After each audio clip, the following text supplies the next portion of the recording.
I was going to say, a half hour So- turned into like 60, 70 minutes. They really love to hear themselves talk. Like, it took like 20 minutes to get the call going because there's like over 100 people on it. And then they talked for a while, and then someone else got on and talked for a while and repeated a lot of the same information. And then they're like, any questions? And then like 10 people talked at once. It was great. Sean, as the stream starts, what company was this that you hate again and wish to be fired from? I cannot tell you, and it is not someone you probably want. No. We don't want to open that can of worms. No. The stream has begun, so I was just because they're definitely watching, Sean. I'm just letting. Yes, you they know. are. They are. Oh, I don't think they're watching. I think that is unlikely. They are big fans. I'm sure they are. Always watching. Is the stream up? It has just begun. All right, let me get your host up.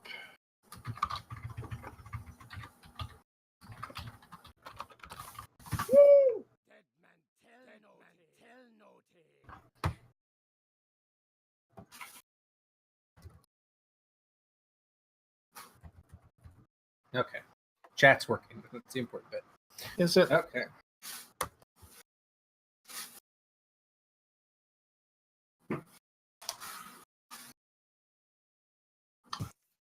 Pour one out for Ront and Shushar. Yeah, pouring out for our homies. So, something we haven't really had this happen. We do this in other games, but who would like to regale us with the tales of what happened last week? Not it. Not it. Mm-mm. Rob with a strong no. Okay, Casey, it looks like it falls to you. However, for those of you who pinned poor Casey with this week, Casey cannot do it next week. So start fighting amongst yourselves now. You know, it's funny. I don't remember stepping forward, but apparently I'm in front of the line now.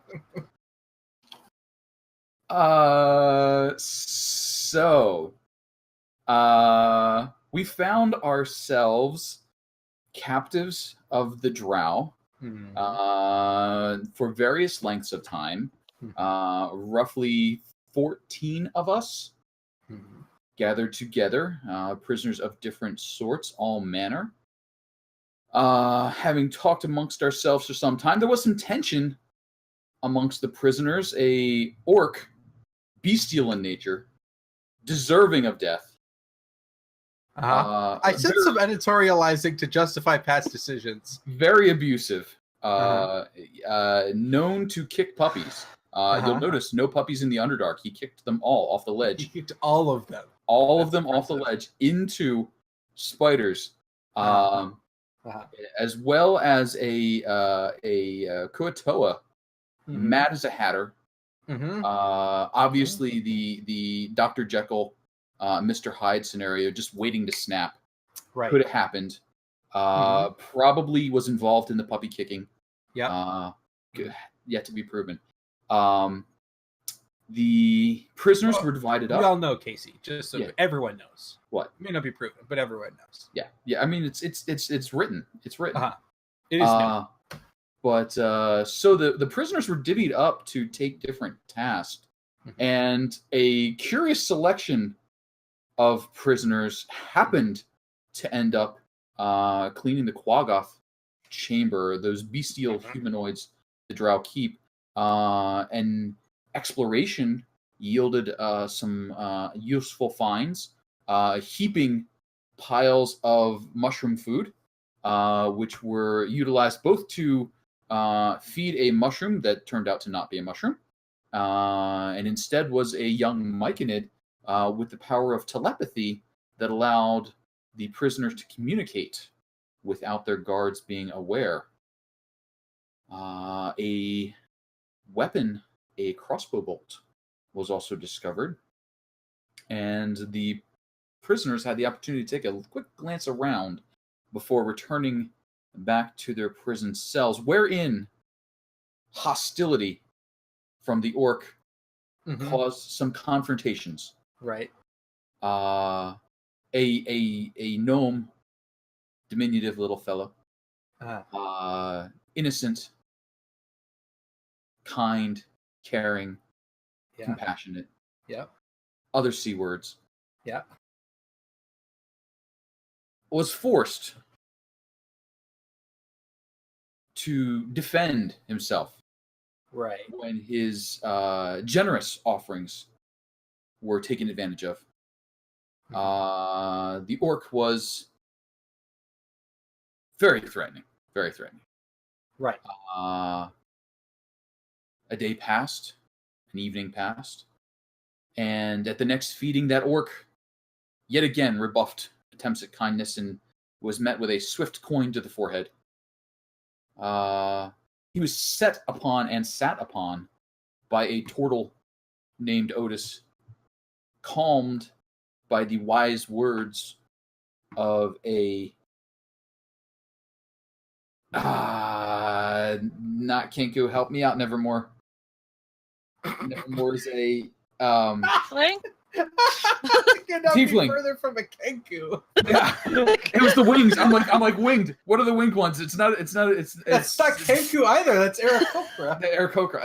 I lost it. I'm sorry. I'm so upset by the abuse that the little gnome Spiroket suffered at the hands of this orc. It just tears me up inside. So a fight broke out, and the drow guards, as well as the drow priestess, who The priestess did not show up at this point. well, she showed up later Mm-hmm. to announce that her room needed cleaning. Correct. So the fight was dulled down, but later on, the priestess came in to say that her room needed cleaning, and that the participants in the fight were going to be the ones doing it. Now, while that cleaning was going on, the kind, generous, clear-thinking, forward-thinking, impulsive, small-mouthed gnome made an attempt. Very small mouth. Yes, that's Small mouth. Curiously small-mouthed gnome made an attempt to obtain the keys to the cell and hide them in his oral cavity. It was discovered that this was an unusually large keyring with unusually large keys. As the arbiter of keys, it was not unusually large, as I attempted to fit my own keys in my mouth and found it quite difficult. Gigantic. And your mouth is small. Gigantic, in fact. I think was the decision. Enormous. This led to the discovery of that attempt by the drow priestess, and the prisoners were marched to the cliff overlooking the cavern floor some 100 feet below, more or less. Roughly the length of two drows tied together. Yeah, roughly. Roughly. The priestess indicated that the punishment for theft would be death, and that this innocent champion of a gnome was too good to die at this point, and another would have to take his place too, in fact.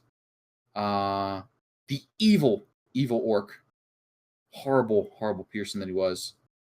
And then a drow that was lurking about was picked. And the priestess was like, no, I like drow. I'm going to throw this fishman, also evil and a puppy kicker, into... Because the drow is the hero in this story, right? Well, the drow... The priestess is the decision maker, really. Right, and she made a decision to kill the evil puppy kickers, so it sounds like she's kind of like the good guy. She's kind of okay, really. Okay, all right. That's the takeaway here. I mean, I'm sure she's just doing her job. I mean, following orders. When the War Crimes Commission come by, they'll be like, "Oh yeah, you're all right. You got your papers." Right. Yes, unfortunately or fortunately, the two puppy kickers were killed, and it was revealed that the Dr. Jekyll personality of the Koatoa had already acquired the weapon with which he was going to murder the other prisoners. And as he was cast into the webs, he displayed it just so they could feel a cold sense of fear. A drow short sword had been acquired. Not sure how much further I'm going to make you with this one before I lose it. Shortly thereafter, one of the drow guards, who was not a fan of the priestess, he may be a little on the evil side as well, offered a deal to the prisoners for their escape to make this charitable, forward-thinking drow priestess suffer. And he left the cage door unlocked. He fished out the murderous Koatawa's weapon, leaving that available. And then as he departed, a humming and horrible sound of giant bugs and winged creatures screeching and howling in the cavern led us to move a little quicker than this scheduled plan, taking up what arms and armaments we could, rocks and bits of knives that were acquired by the kitchen cleaning team. I forget who acquired the knife. That was someone who cleaned out the cafeteria. Maybe Inala. Inala? We'll go with that. I, directed someone to cleaning up the knife, but I was not. Oh yeah, I believe Bupido or Shushar or Jimjar actually took the knife physically. Fair enough. I think. And I think some wagering was done to encourage some lockpicking that resulted in the bindings being removed from the prisoners. So that when the escape was made, it was in full force. Lest the two horrible, murderous puppy kickers already exsanguinated in the webs below. A bridge was rushed across. A door was opened. Some drow met with their end. The noble, heroic, kindly, brave, fragile Spiroket fell, but was restored by the cleric of Kelemvor, Inara,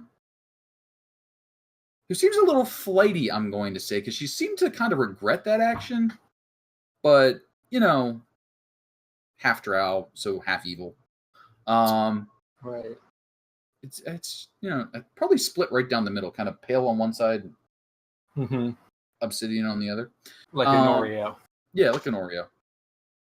But a bunch of Quaggoths had busted loose from their enclosure, came charging towards the bridge. The bridge was cut just in time. One Quaggoth took a dive off the edge, eager to take a swim in the lake beneath, heard him splashing about shortly thereafter. The rest sort of raging across the way, while the prisoners gathered, re-equipped with their found goods, and now faced a decision of how to descend to the cavern floor, knowing that there's an elevator, but it's guarded by at least two drow, one of which has the impeccable hair of an elite, or possibly fight their way down through the spiders and fend off the Quaggoths to lower themselves by rope. So, I think that's what we were. So thank you for, I was going to say, the beginning of that Rashomon-esque recap that Yes. we'll be getting quite a different version of next week. If you elect me, you get my side story. Also, right. Sean, Yes. Athy and my characters are still showing our bars at the top. Showing your bar. You said your bars. Are showing. Oh, yes. You said you were going to turn those off because we were using the circles. Yes. I totally remembered that. Unless that's only on me. I can't see it. The only one I could see was mine and Athy's. Yeah, I mean, you're going to be able to see your own no matter what. Can we? I don't know. I didn't assume. You can disable the bar entirely, but I'm just going to disable it for others.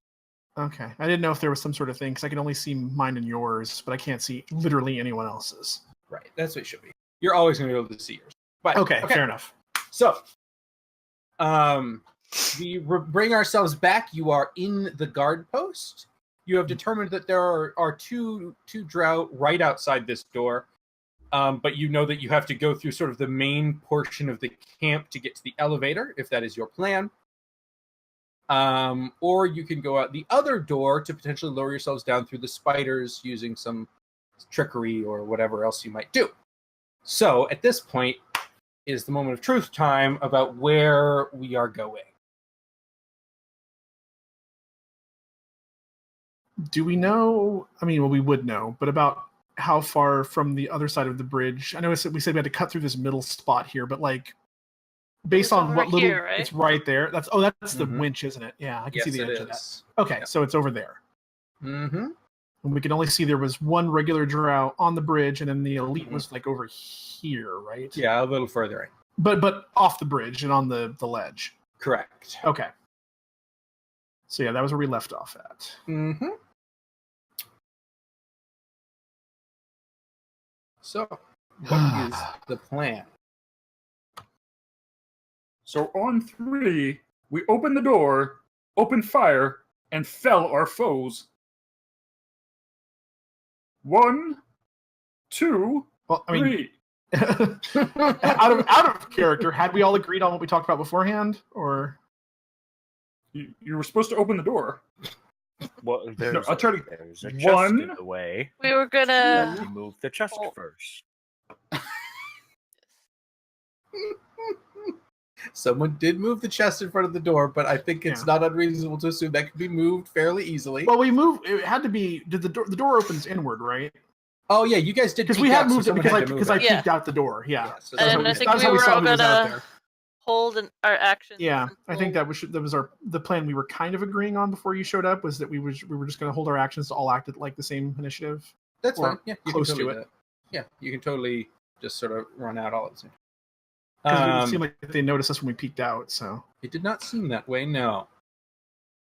Okay, so seems like that's the plan. Basically, you guys are going to wait and then just all act at once, which is not that hard because the drow all act before you, so that's easy. So they are going to be fighting that, but they're going to be fighting it and stuff. So paying attention to you at first. So are we keeping the same initiative order we had rolled before? yeah, we're just going to roll Okay. into it with that. Okay. And they are going to do their things, blah, blah, blah. But then, now it is you guys. It's on Anulla's turn. But whoever's opening the door, basically, you guys can all take a turn as you burst out, because they're not going to be expecting you, obviously. So this is functionally a surprise round for you and then all. we'll go back to the regular initiative next turn. Correct. Okay. Yeah. So which of the two plans do we want to go with? Do we want to go with the bridge knock and then pile the elite, or just take this dude down and then rush the elite?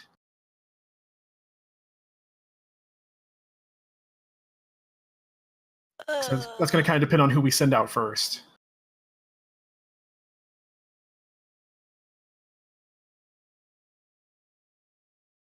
I mean, I'm all plan of shoving somebody off the bridge, as long as you guys can make sure I don't get shoved off the bridge. All right. So it sounds All like right. Otis is going first. All right. Yeah, that's what I guess then. So Okay. I'll So nudge back out of the way and make room for him.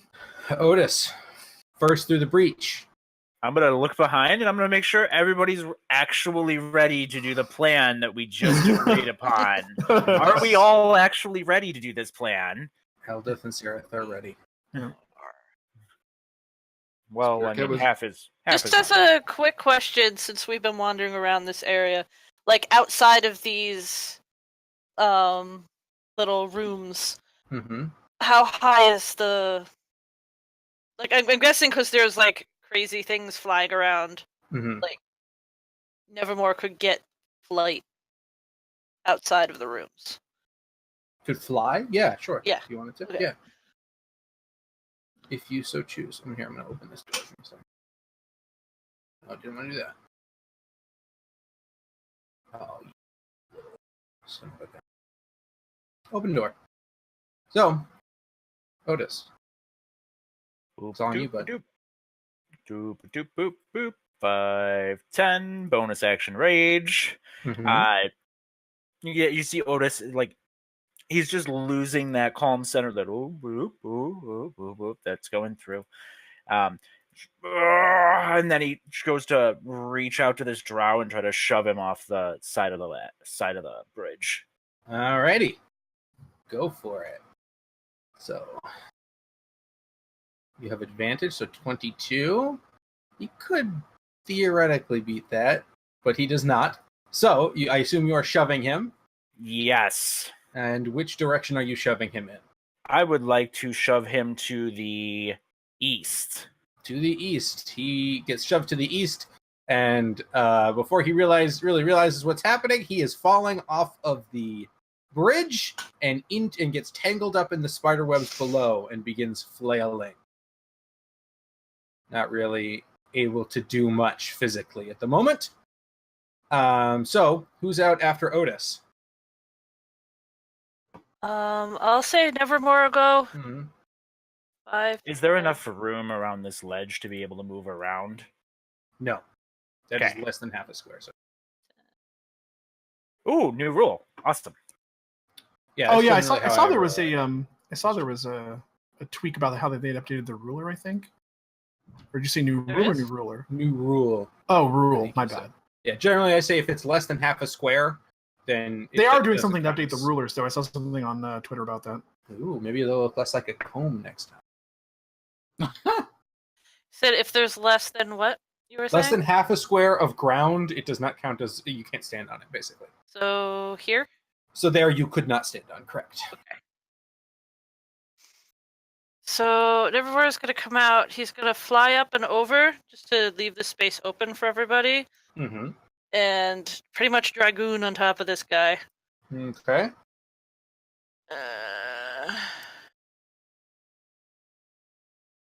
Here, since people can't actually stand there and you're above him, I'm going to put you there. Okay, that's fine. Just for ease of that. 15 is not going to hit. Not going I to hit. have more than one attack? I don't think so. So he's just going That would be impressive at level 1. Nothing as a bonus. to...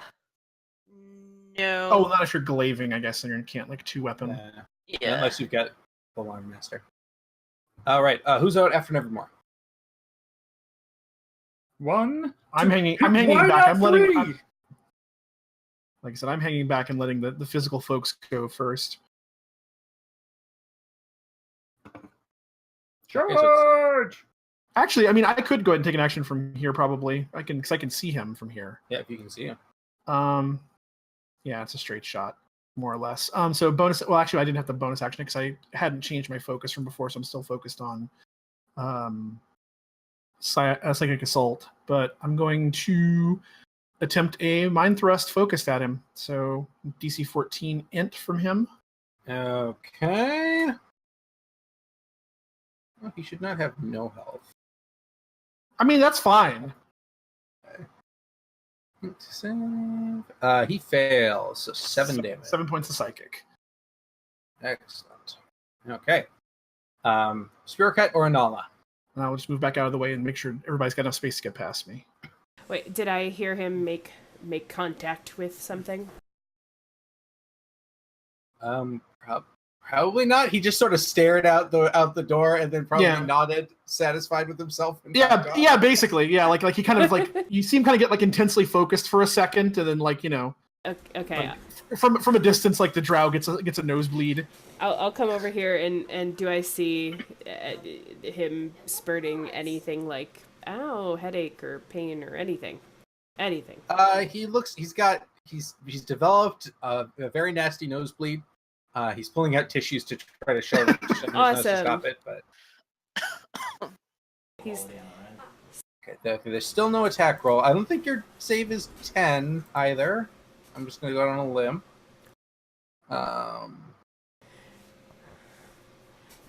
He might pass.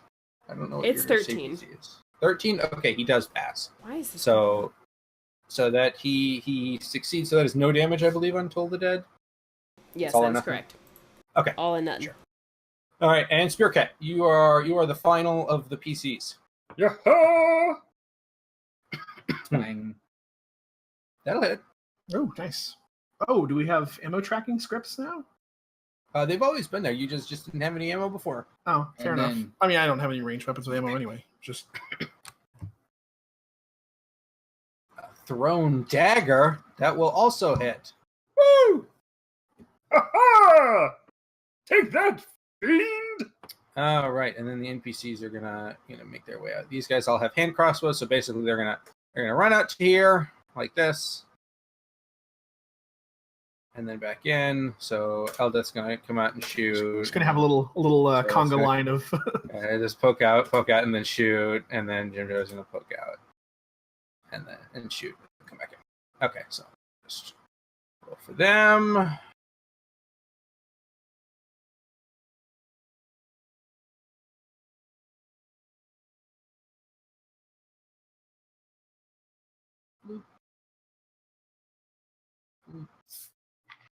Oh, jeez.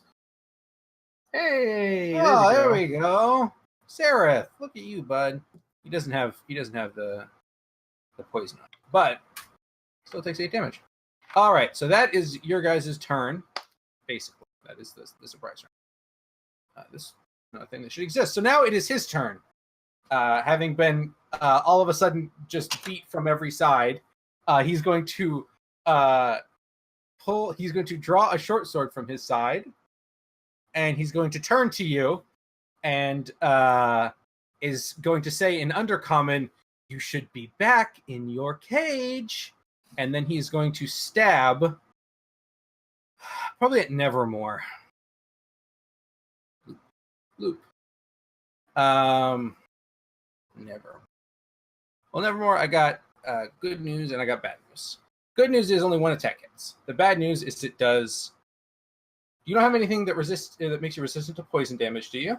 Nope. It does 22 points of damage. Gwa. That's. He falls out of the sky. Yeah. Well, out of the sky, but into Into the webs. So you've got that going for you, in a way. So that's a thing that just happened. This guy is flailing on the ground down here. Oh, so far you have not really been noticed by the others. The demons are screaming and howling, and there's shouting going on about defending certain points. So they really haven't too much noticed you guys yet. Inala, it is your turn. All right. Hopefully this works the second time, but I'm gonna come out and basically try and do the same thing that I did before. Come out and see. I assume just no Nevermore. I saw Nevermore 1 second, and now I don't. And How far down are the webs? 30 feet. Okay. You don't take any fall damage though because of the nature of webs. So you're okay. Hopefully the attack roll is off of this now. But DC is still showing up as 10. I don't even know how to edit that. It's really 13. So okay. Did- It might help if you delete it and put it back in your compendium. Did you I add the spell didn't by yet, hand, no. or did you drag it? no, I didn't drag it. I added it by hand. There's nowhere to edit that. I was going through some problems with getting DCs to set correctly for my stuff too. I need to figure out what it was that I did to change it, He fails, so he takes 5 damage. because one of mine wasn't setting the DC right. Okay, on your saving throw, what do you have? It's int versus DC or wisdom versus DC spell. I'll fix it later. I don't want to stop. Okay, I was just anything. It was my That's bad. Alright. And I'll just move back out of the way so everybody All can right. try and get through. Neural. Yeah. Oh lordy. So we saw Nevermore take a header down into the webs. Mm-hmm. Otis is still up in melee range with him though, right? Yes. Can't get past him because of the space there. Whoa. All right. 5, 10. All right, so 5, 10, 15 to here, squeezing past. I'm gonna look over the edge to make sure to see if I can see if Nevermore is like not being feasted upon? Not currently, no. Okay, good to know. I'll kind of look back. I mean, for anybody who didn't see it, and I'll just kind of like gesture down towards the webs. And then he's gonna focus up again, but this time instead of doing the mind thrust, I'm actually gonna blow 2 psi points to do a psionic blast. Okay. That's just a flat 2d8. So he takes 8, 9, 10, 11 points of psychic damage. Okay. So no save on this one? No save, just Gotcha. All right. So I'm gonna do that. And let's see, do I have anything I could do for a bonus? Yes. Let's do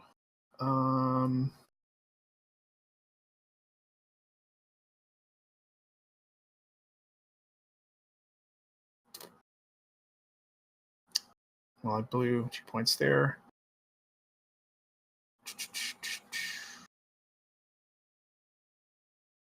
Ah, shit, I should have done that instead.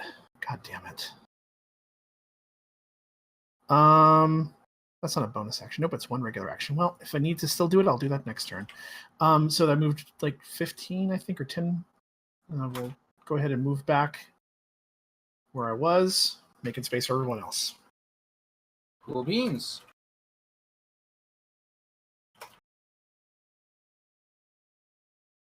All right, Quaggoths, the only one who knows about your existence, can't do anything about it. NPC's turn.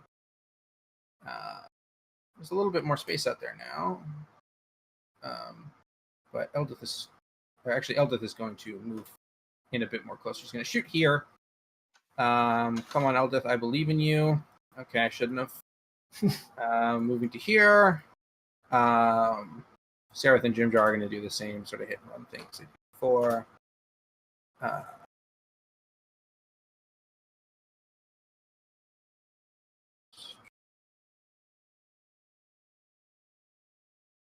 Jimjar hits. There we go. Good job, Jimjar.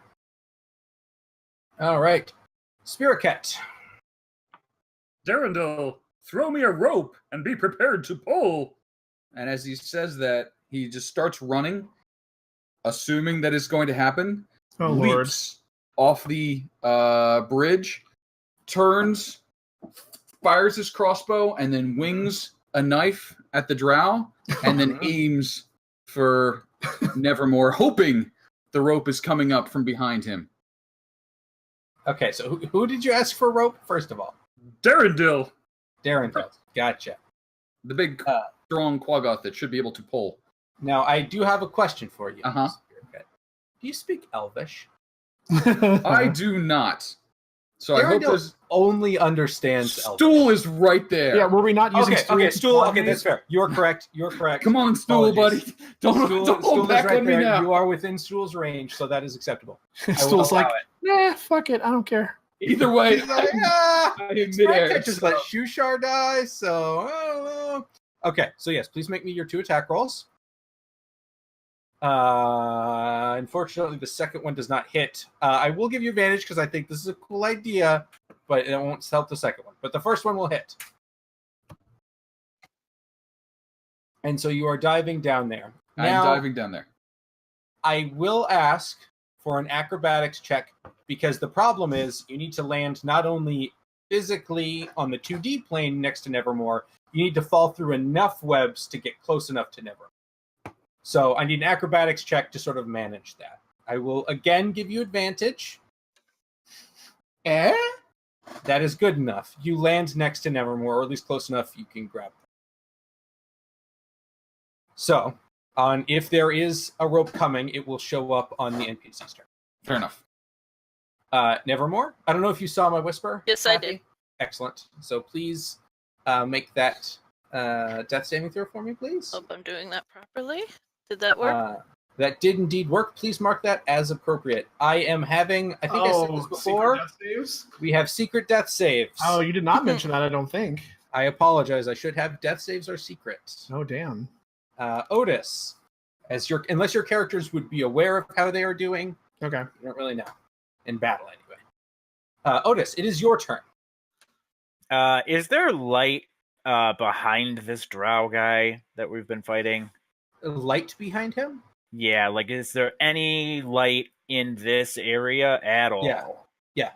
There are Okay. phosphorescent. All of fungi. these little dirt patches like these are the glow things, right? Yes, those are glowing fungi. Okay. Yeah.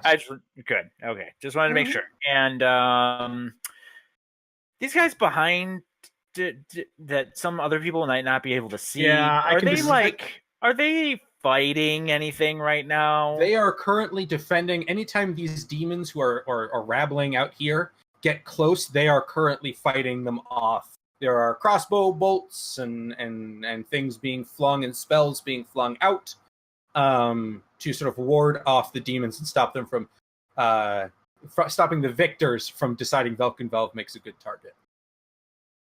So, I mean, They're not focused on you, and they don't seem to have noticed yet. I'm gonna be like, well, I don't know if forward is good. It's that's a lot of trained people ahead, and see, I can only see a couple of things. I can see the 2 Quaggoths and a regular drow down here at the bottom, but that's all I can see from my perspective. There are more. I'll say there's like 6 more of these guys, and I'll kick at him with my foot ahead. Yeah. I mean, you guys were aware that there were many of those in the camp. Yeah, we just didn't know where they were going to be specifically. Right. As I'm trying to put a battle axe into this guy's head. 18 will do it. 18 will do it. Kill him. That's good. That's good damage. Ooh. Unfortunately, it is not quite good enough. That is extremely unfortunate. It is, because it's his turn now, and you just put a battle axe in his head. So he is going to turn to you. Do you have anything that makes you resistant to poison? No, I can breathe underwater. Cool. Very Totally cool. helpful. I like it. And let me just, okay, AC 19, is that accurate? That is accurate. Okay. So, much like Nevermore, I have some good news and I have some bad news. Okay. The good news is only 1 hits, and it did less than Nevermore. It only did 15 points of damage. How much of that is physical damage? 7. Okay. You still hanging in there? No, No. just gonna take a little nap. The answer is no, unfortunately. The drow, again, most of the drow have not noticed you exist. Inala, it is your turn.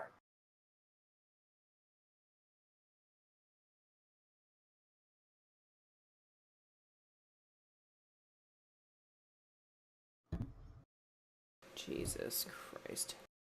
Yep, pretty much. All right, so Spirit Cat, am I understanding that he's dangling off the bridge? Like, No, he is down in He the dove in the down. shed. Oh, okay.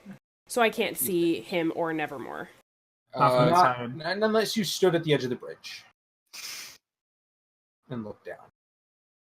At the moment, technically, he's sitting on Nevermore because he didn't want to be in the webs, which may not be good for the wounds, but, you know. You do know that Spirit Cat called out for Darendil to throw a rope, down. yeah. So you are aware that he did something along those Gotcha. lines. And if I was to step here, is this half, like, could somebody get by me if I stayed there or no? Yeah, and you guys can, allies can move through each other. So yeah, you can Okay, stand cool. there totally fine. Yeah. Sweet. Sorry. Just trying to No understand. problem. I will come out to... Wow. Sorry. Serious lag on here.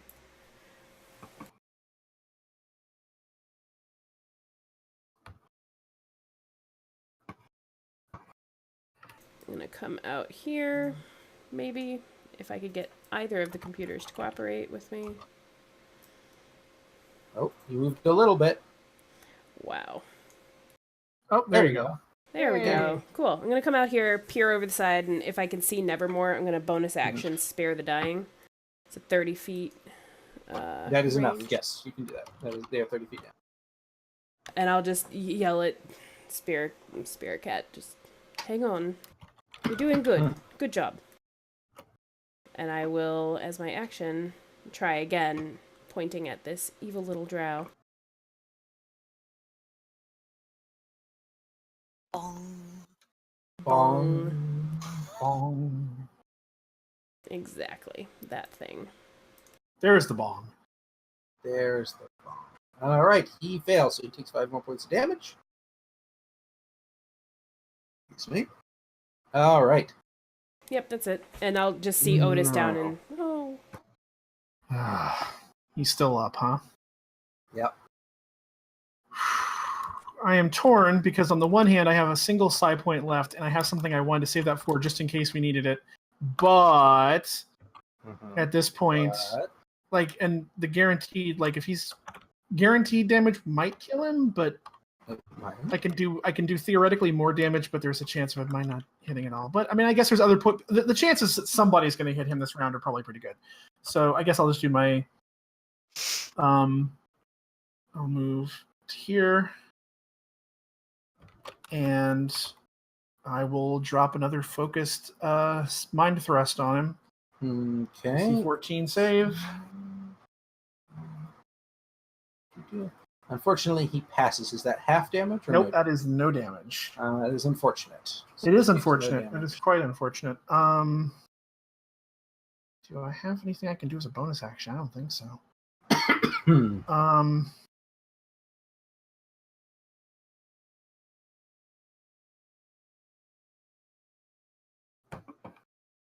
Actually, for object interaction, can I... Would that count as an object interaction, or would that be an action to, secure a rope and throw it down? I would... You could throw it down to secure it. It would take another object interaction. So you need to spend an action at this point. Okay, so I couldn't do that then. Yeah, but you can throw it down if you wished. Well, I mean, throwing it down, but he wanted it secured and thrown down. Right? I assume. Or, I mean, I guess if I threw it down, I would have to be the one still holding it, right? Right, but theoretically, then someone could come over and take it and pull on their turn. Yeah, I know. I just wanted to get back to safety.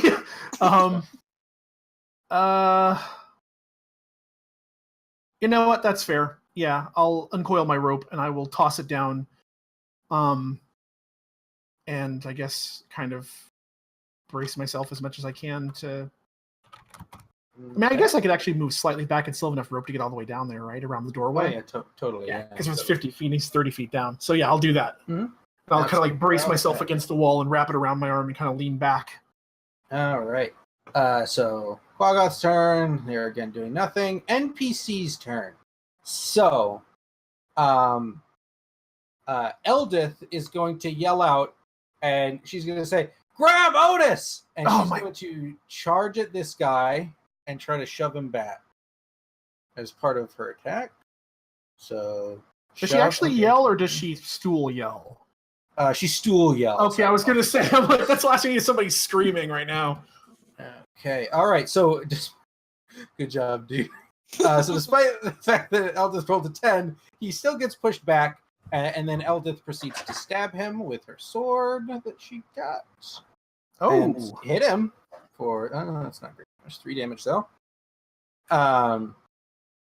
And following her instructions, Jimjar is going to come to here, grab Otis, bonus action dash, and drag him, using the remaining bit of his movement, back to here.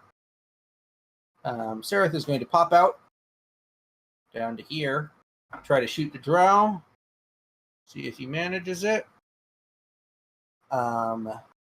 He does.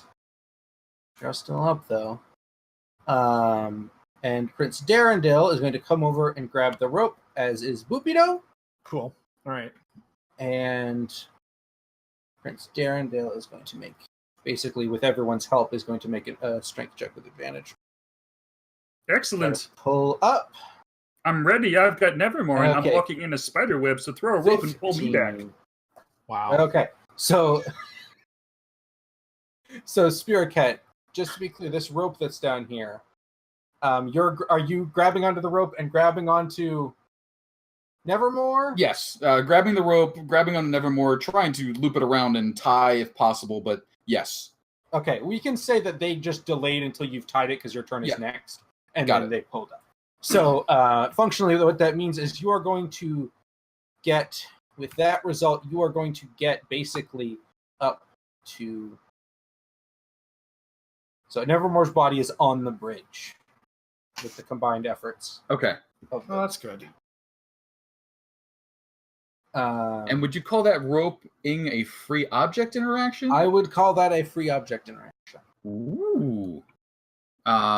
So could I use maybe half my movement to stand up and then maybe shoot a bitch? You could use maybe your second movement to stand up and then shoot a bitch. It's a good course of action.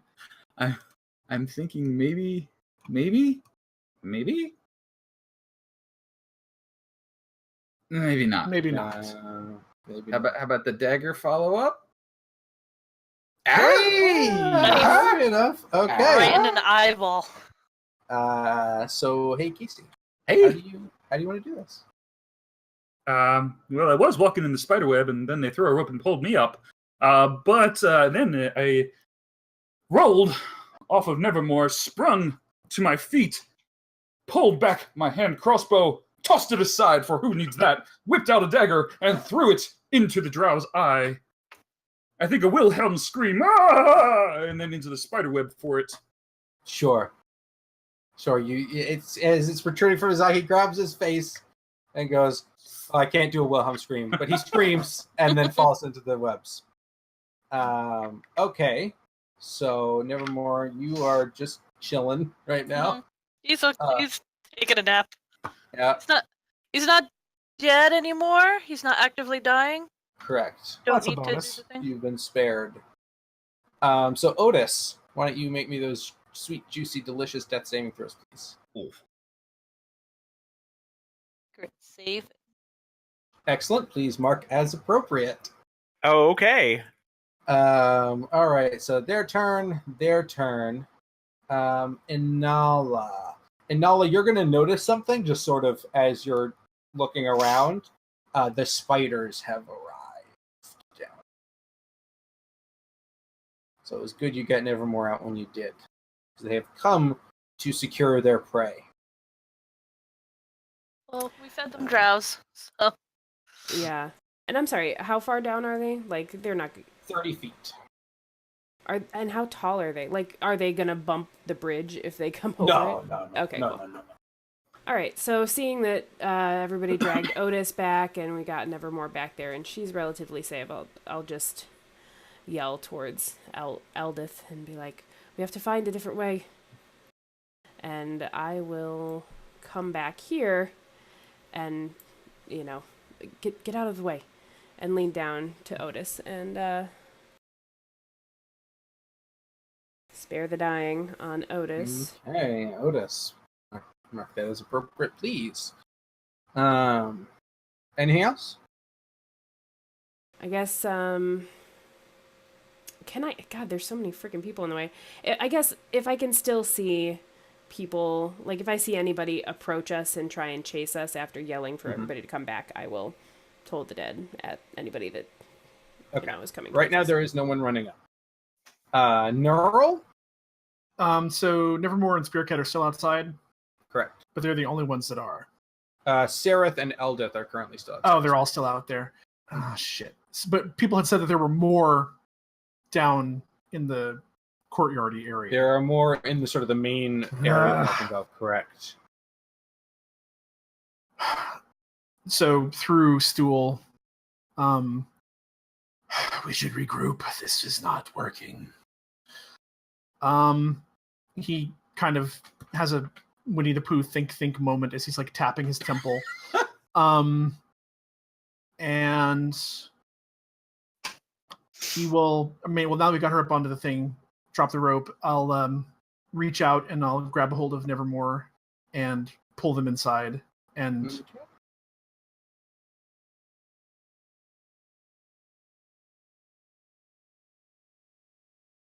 so just trying to get them off the bridge. Okay, so. Alrighty. Anything else? Again, just through the stool network, letting the ones who are out there know to try to fall back in, and so we can regroup, because we're not going to survive superior numbers. All right. Quaggoths are doing Quaggoth things. All right. Don't need to tell Seraph twice. He comes back. Eldith grumbles a bit about it, but also comes back. The others, these guys, Darendale, having completed his work, Lupido gets. They move other places sort of out of the way. Spirit Cat, you coming inside? Or are you staying out there for a valiant assault solo? Think of all the drow you could kill on your own. Yes. So many. Okay. Step All back right. inside, close the door. All right. So for the moment, we are out of combat again. So, Do we know if those webs, if we've seen down there, if they're just literally like swarming with spiders, or is there only just like a few of them? there are only a few that you've ever seen. Okay. Starting to I mean, wonder there now might if... be tiny spiders in there, but nothing. Right, but the ones we'd have to worry about. Right. Yeah. Nothing. Only the big three.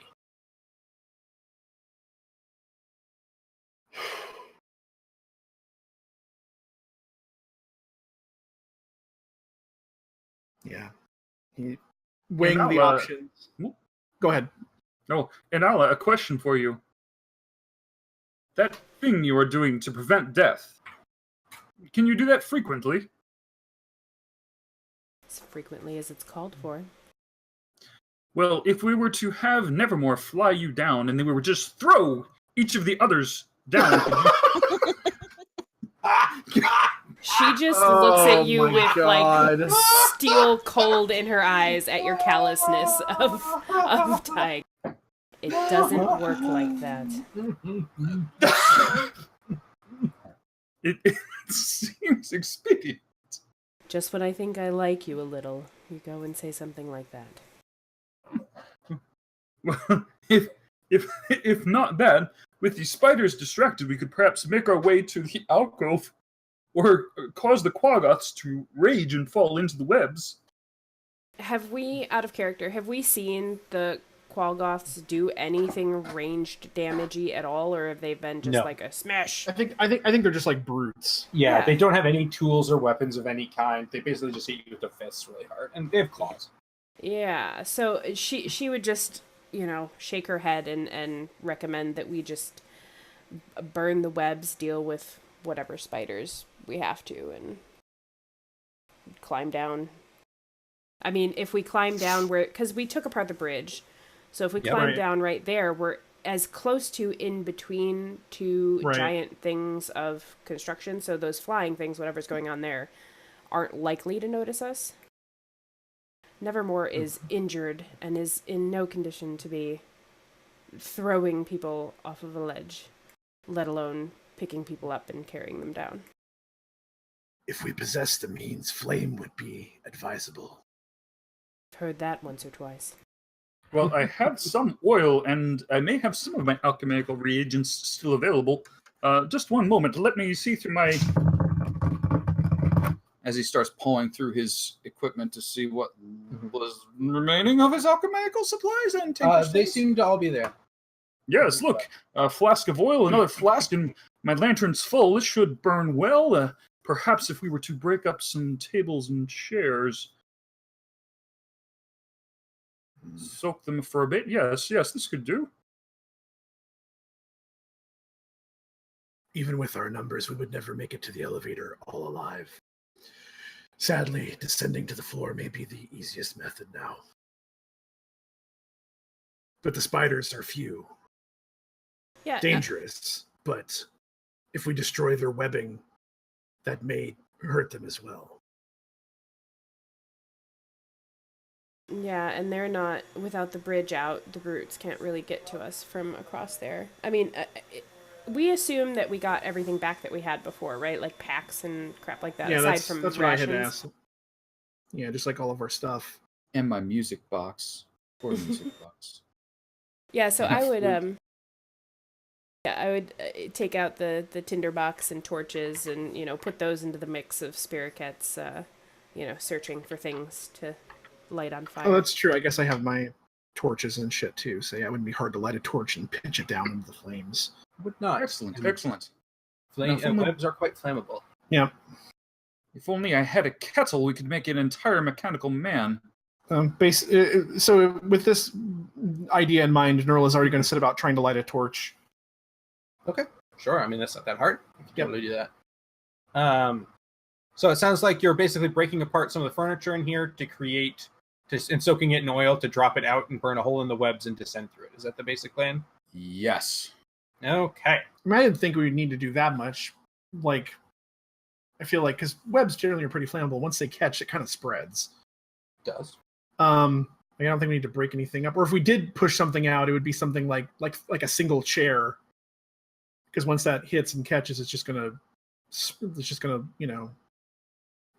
burn its way through. And we don't need to burn every single web out here to get down. We're just gonna need to be mindful when we descend about the couple of spiders if there are more than just those couple. But I mean, we also have the advantage that if we can see them from the doorway, we could also try sniping them from, and like make them have to come to us maybe, and like have somebody braced to maybe like slam the door in their face if somebody tries to come up. Do you know what I mean? I mean, Like if we camped out at that door, we could have somebody on door slam duty. Everybody could like ranged attack them like down, like, peering down through where the broken bridge is, and just try to put as many shots into them as we can to clear them out. Because the only thing they'll be seeing us is the quaggoths on the other side that we know of, and they can't get to us unless they're going to start fastball specialing each other across the pit. There's only one left, so at the moment. The quaggoths?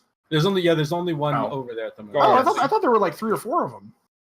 There were a few. One fell off. Right, I remember one fell off. Shot and killed. Oh, by the spiders, by Darendil. Well, never mind then. So Darendil was all over it. Okay, well, so that would be my suggestion out of character, would be we brace for that, try to see if we can snipe the spiders, burn our way down, or set the flames first and then try to snipe the spiders if the flames don't kill them or hurt them severely. Try to climb down in this area to like kind of avoid like over, the whatevers that are flying around. Yeah, kind of like over, like somewhere over this area. Yeah, that's kind of what I was saying. Out of the visual range of the big ass fight that's happening down over here. Right. I like this idea. Shall we go on 3?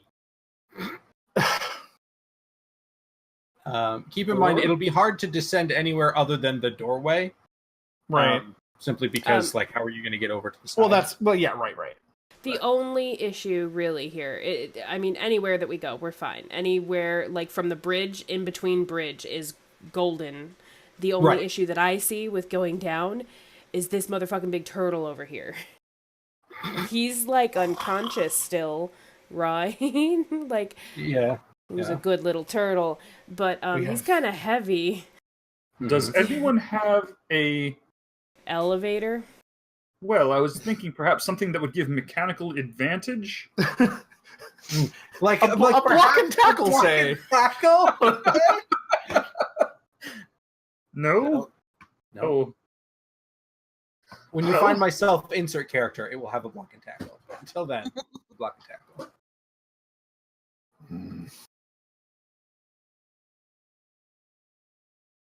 Keep saying it's the best starting item. Wait, do we have? Here we are. This is a weird question to ask. Do we have? Kyle's screaming at me that we have a bathtub in here. Do we have a bathtub in here?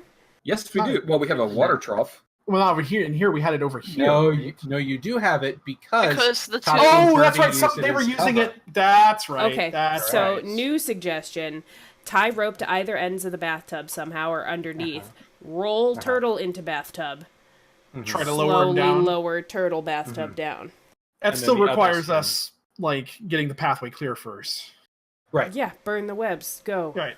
Burn the webs. Kill the spiders. Everyone available helping. That's gonna have like one person supervising on the way down, and literally everyone else like lowering this thing. Well, just have the kids, throw stuff at the stuff. They're not have the people that are weakest, keeping on spider duty. I guarantee if their webs are on fire, they're probably going to be a little less. Right, they're going to be panicky and freaking out. Exactly. Right. So let's just. that was the hope. So we'll start off by setting the webs on fire. So Okay. So torch. You are dropping burning a torch and burning pieces of furniture down. Is that accurate? Yeah, Yes. I believe Yes. Okay. So Shaped roughly like dragons. shape. Sure. I don't know how you shaped a table into a dragon in 30 seconds, but we'll say. So you drop them over the side through where there was once a bridge and now there is nothing. And as soon as it does, particularly the bigger pieces that can cover a big area, just cut through it like butter and you hear a hiss as they hit the water below, and you see the fire spreading, and you can hear a sort of chittering clicking that rises in pitch and frequency as the fire grows out of your vision to the left. And then after about 10 seconds, you hear screams from the drow. Oh, good. Well, that's good. It seems like it has driven the spiders towards your old friends. Now, run. Let's go. Alternately, we could just take the north passageway out if there's only one Quaggoth left. But that just leads to the Quaggoth pen. You still have to get down. I thought that there was No, a there's a pathway big jump in out of between. the top. Oh, okay. Yeah, That from the heard from the some other people ground talking. floor. All There right, fair enough. So now you've got the tub with an Otis in it. Anala's gonna also pick up Stool and pet Stool's head and say, "Here," and plop on top of Otis's belly. Okay. So is this water here? Yes, it is water. Correct. There is okay. There is water on the ground right there. As you can, there is water.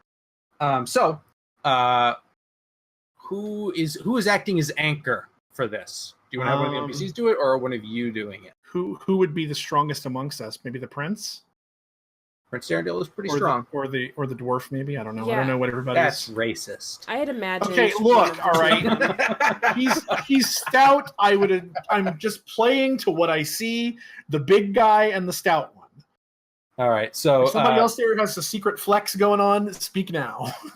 Prince Darendale is accepted. Yeah.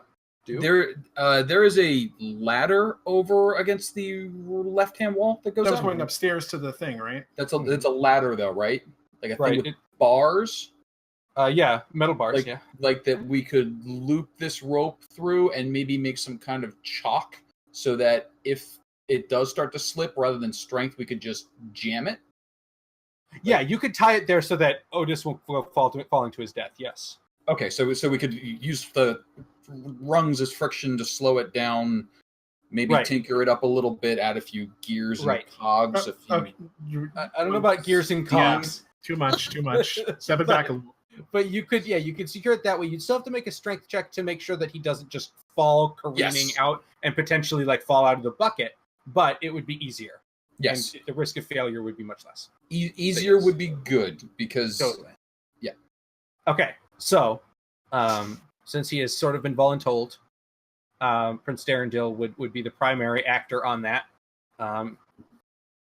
with Boopido helping him.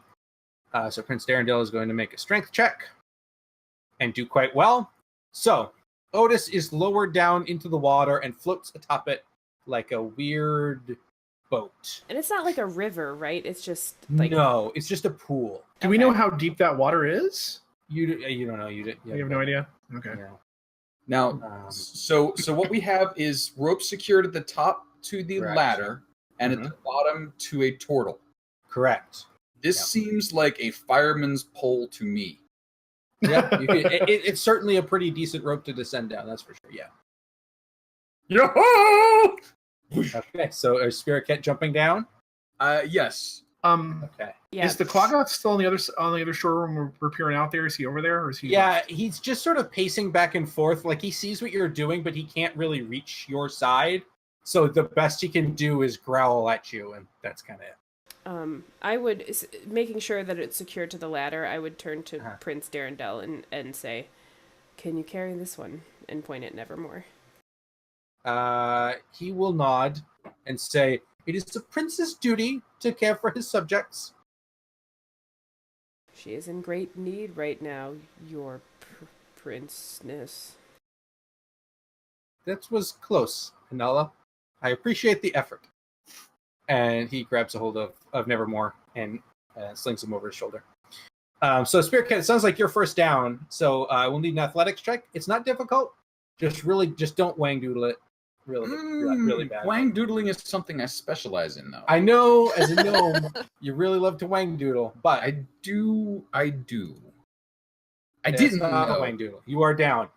You as you get to the bottom, Spirit Cat, you find that over to the edge next to the wall, it's actually fairly deep. You'd guess 8 to 10 feet, but it really quickly becomes shallower. And as you get over here, even you could wade through it. Okay.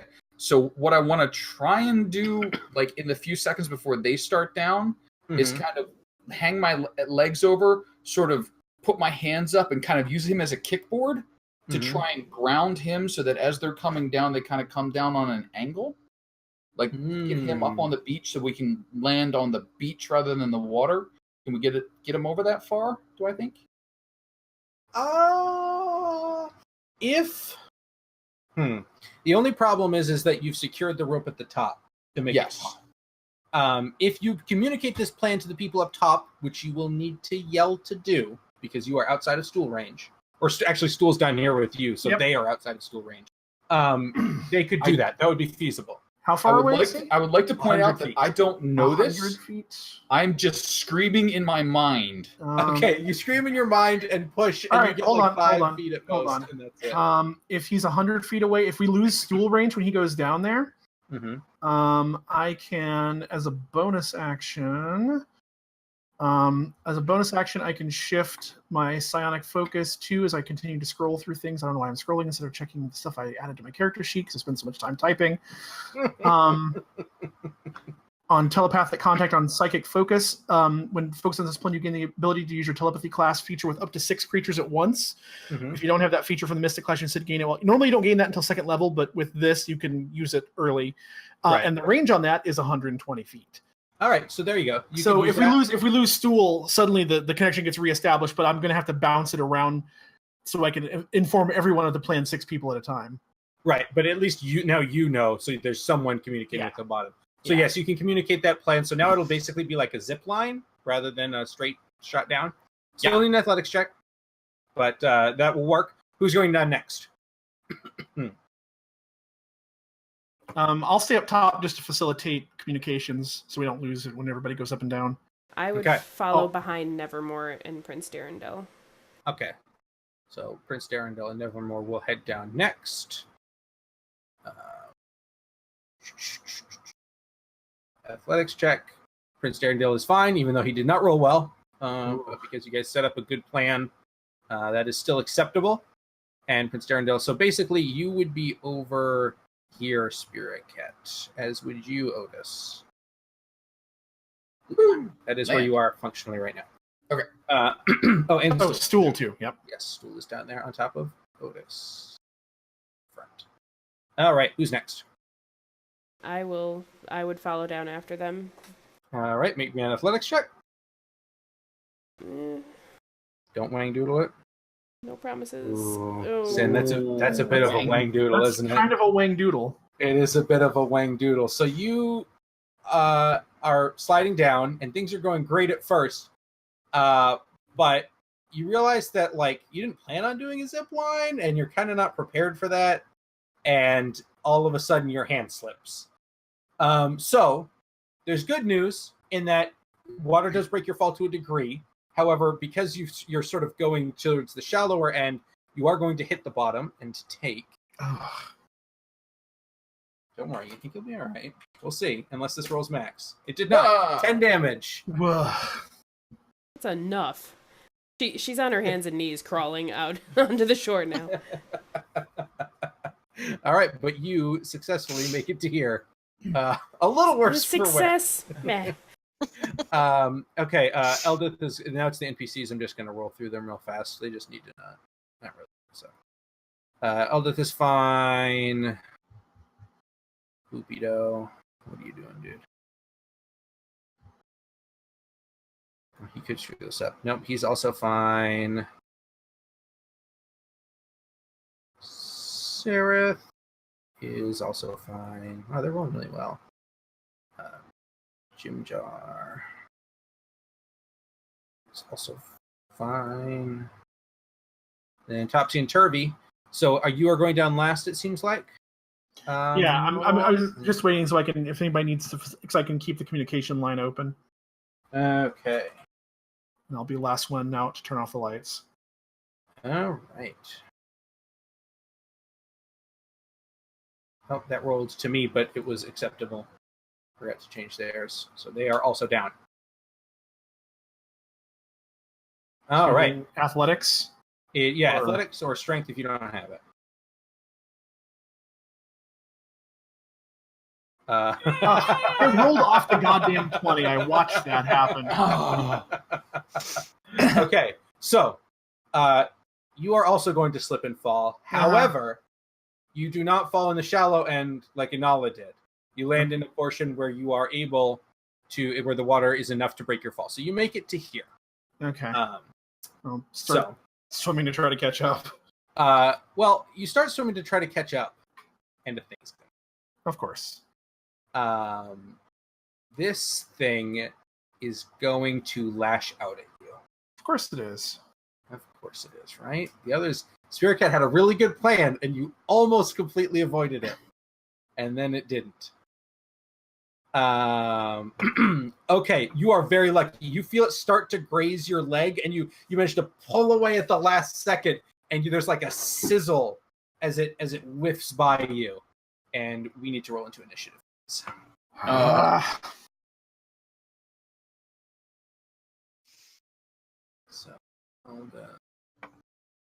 ooh, this shouldn't be too difficult, but we'll see.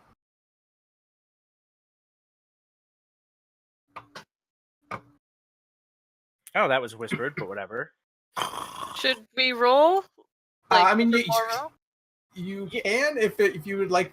I'll ask you what you're thinking about and how you're feeling at the moment. What your dreams are like. What your dreams are like. Hey, we're in stool range. Does that mean that we're auto-transmitting all of our dreams? No. Stool requires conscious effort to transmit thoughts, so you are not capable of that. How did I 15? I don't know. Cover it. Because if any one of them shows up as a 1, it turns red. It turns red.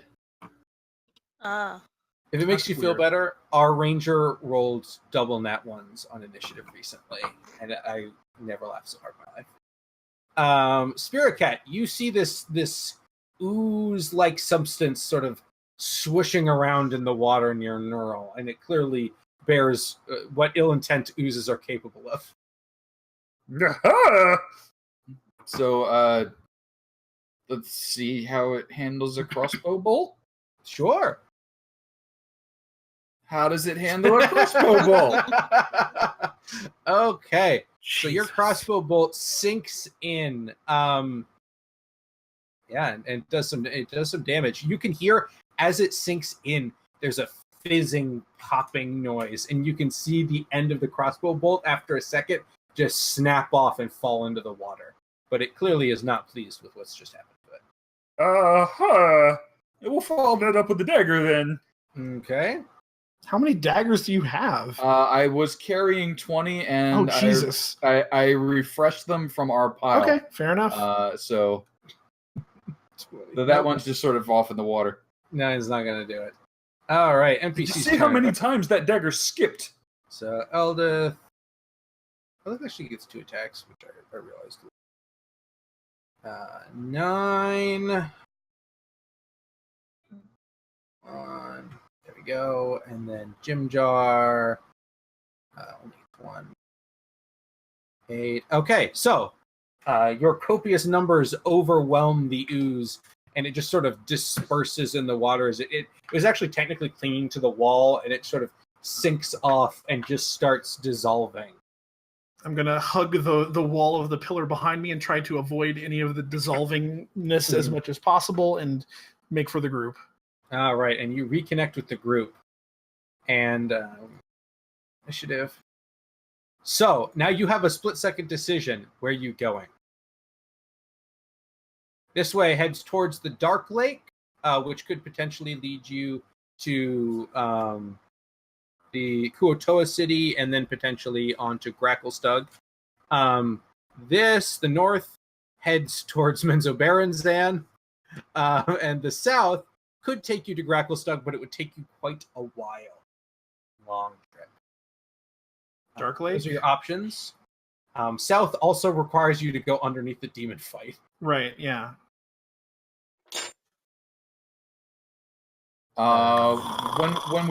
When we're up talking to the folks, and somebody said that they had contacts in Gracklestub. I think Jimjar did, right? Jimjar has contacts in Gracklestug. Shushar had contacts at the Kuotoa city, but Yeah. He did, but he was Rough. a murderous fiend. I mean, my So concern is obviously- basically that Menzoberranzan is just not going to be a good Yeah, and I hear a good it's not option. friendly. Nevermore had Nevermore, when he was still awake, had mentioned that he read that there was like some unforeseen dangers in that direction. towards Yeah. Menzoberranzan. Yeah. Yeah, they were having trouble. I mean, we know that the Underdark is kind of Yeah, troublesome, but for there's drow danger. to be like there's problems, maybe avoid that direction. Okay, so So, it seems Jim, like Jimjar, sorry. do you know how to get to your home from through the Dark Lakes? Jimjar's like, not really. Sarah speaks up and says, I can direct us. I could help, she says as she like holds her side. Excellent. Spirit Cat looks between the two drow. Well, frying pan fire, I suppose. All right, so you guys book it out the west passageway. Sounds like. I'm just going to move you over there to indicate that is what you're doing. As you run by, the fight with the demons has been raging this entire time, and as you pass beneath one of the bird, almost vulture looking creatures falls out of the sky dead nearby. Over here, as it lands with a sickening crunch, you can see a black Icarus blood leaking out of it, and the remaining sort of bug-like demons turn on the one remaining bird demon, who is trying to fly away but is not having success. And you guys disappear into the Underdark. Because we are no longer on a map. So you run for probably at least hours, trying to put as much distance between yourself and the drow as possible. Eventually, obviously, Nevermore and Otis wake up. But after a few hours, you guys have basically run yourselves ragged, and you find a good spot off to the side and take a bit of a breather in a little side passage. So this whole time, would you say we were sort of greasing the bottom of the tub and sliding him down through the passageways of the Underdark? I would say that most likely Prince Darendil would have passed Nevermore off to someone else and would have taken Otis. Oh. Because he is capable, though it is very difficult, but he is capable of carrying Otis. And besides, you just sort of drag him by the shell. It's fine. I kind of like the idea of a bathtub turtle. I mean, that's where you keep your turtle, in the bathtub, right? That's where you keep your stool too. Wah. I mean, And thank you, Sean, for that. Sid's like, all right, I'm done with this game. I've peaked. Why bother anymore? Okay. So now we need to well, as you guys start sort of sitting down and setting up what little camp you can, because you basically can't run anymore at the moment, Sareth would come over to you guys and say, we need to come up with a plan. They're going to be chasing us. We need to be aware of that. How long have we Captain been running at Obvious this of the point? When we Like, We finally it was stopped? late in the day when you started, but you tried to push yourselves, I imagine, so probably 3 or 4 hours. so not enough to break for the night though. Well, no, that's enough to break for that. It was late in the day when you started. Okay, so And then this you're this just would be going and this would going be and the going. equivalent of our long rest period. Correct. Yeah, Okay. you guys are setting up to break for the night. Yes. Okay, that's what I was wondering.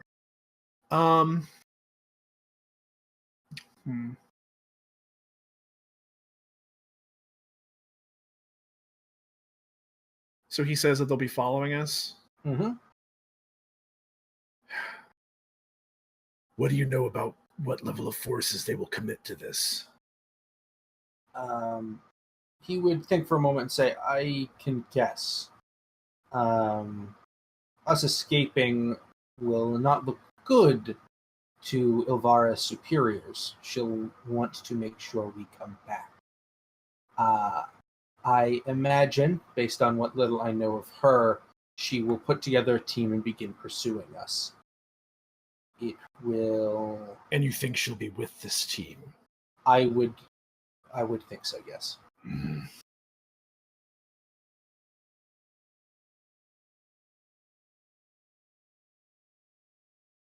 Nala would definitely, in the resting, just say, if any of you have a home to go back to, she can't chase all of us. I highly suggest you take this chance and go.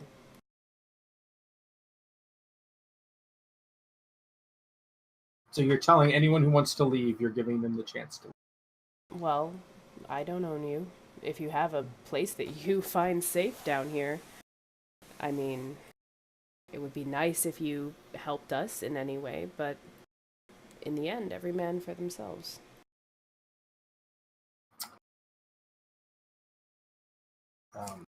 Jim Jar would say, I mean, I can help you get the Blingden Stone. I mean, it's like probably the nicest place you're going to find down here.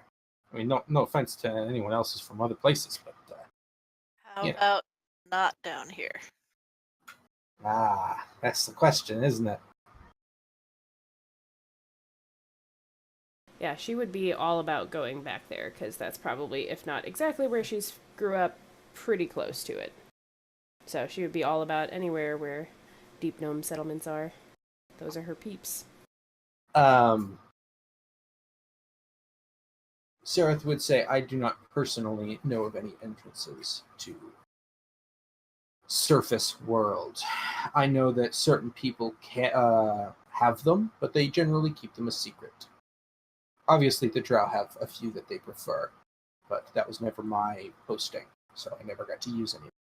I would assume that my group would have like gated in or something.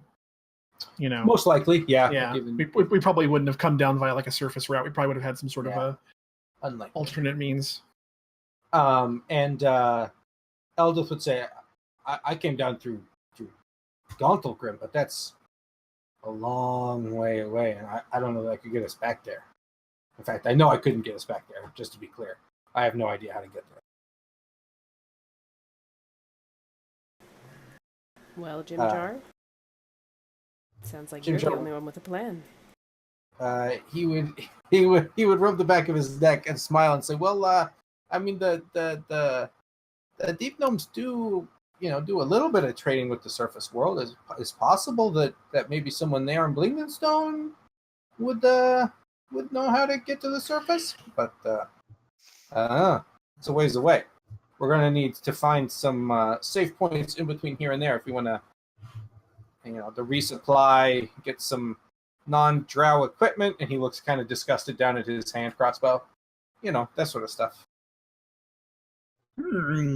Could I, as everybody else is kind of discussing stuff, work with Jim Jar and use my, deep delver stuff and maybe cartographer's tools to try and, plot out maybe at least the nearest safe spot in the direction that Jim Jar wants to go? Sure. Jim Jar doesn't know that well how to get to Blingdenstone. He could probably get you there. As far as things on the way, he's like the kid whose parents work, so he knows how to get to and from school, but they don't like him wandering too much, so that's kind of all he can do. Like, there's things on the way, but he doesn't really know how to get there. Jim Jar, has traveled around, but he's not. Well, I grew up, it built into my backstory, I grew up exploring these tunnels and trying to map stuff out. Could I You might, yes. Okay. You probably not. But Jim, I'm just making it clear. Okay. Jim Jar is not a font of cartographical knowledge, just to be Gotcha. clear. But you would know, Sereth would know, you or Sereth would know. That's what you got working with. Stool at some point would speak up and say, "Oh, we could go to Neverlight Grove. That's where I'm from. It's it's safe there, and the people are nice, and they'd probably give us food and shelter for a little bit. And I mean, I don't think they go to the surface much, Myconids and all, but it would be a nice place. It's not a lot of those, from what I'm gathering." Yeah, I'm do we know where all about going to Stool's hometown. It's one of the few places in the Underdark that I haven't had a chance. Like, I've been with Druger, I've been with Drow, I've been with Deep Gnomes. Myconids, that's new. Let's do it. Do we know where that would be in relation to the other places we do know about? Sure. Sereth would be aware of it because Sereth stole Stool. Right. Because Neverlight Grove is a secret, so you probably wouldn't know Sin, because it's not really revealed to outsiders much. I was getting there. But once you know where it is, you would probably be able to get them there. And once Sereth tells you, which he's about to, Sereth would say, the Myconid has a point. The Myconids are one of the nicer creatures in the Underdark. It is not unreasonable to assume they would give us assistance. The closest place to Neverlight Grove would be Gracklestug. If we go through there and head north, a little northwest, we could be in Neverlight Grove, 12 days. From Gracklestug, not from here, just to be clear. It'd be much longer. And how long to Gracklestug? If we go via Slubladoop, about 28 days.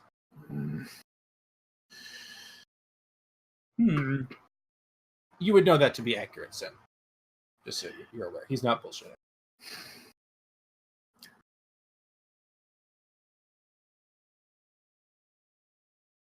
I wonder, as we're thinking of places to go, is there anything we could be doing to slow our pursuers? Eldath or Inara, could we collapse a passage? Or, I gathered up some of those caltrops and I have some ball bearings, but that would only slow them down for a moment. Perhaps some more difficulty we could impose upon them? Inala, you would know that due to the nature of the Underdark, collapsing a tunnel with the tools you have right now is probably not worth the time. It would cause them to go around, but the time you would take collapsing a tunnel by hand would probably outweigh the additional time it would take them to go around the tunnel, just because, it's a series of interconnected caverns and caves. There's always a way around a cave-in. And in fact, like, one of the skills of a good Underdark navigator is figuring out how to get around cave-ins because they happen so frequently. It's not worth the energy. We need to save our energy and run. What was the head drow's name again? At Velkenvelv? Yeah. Mistress Ilvara of House Mizrim. Ilvara. I couldn't remember what. Okay, so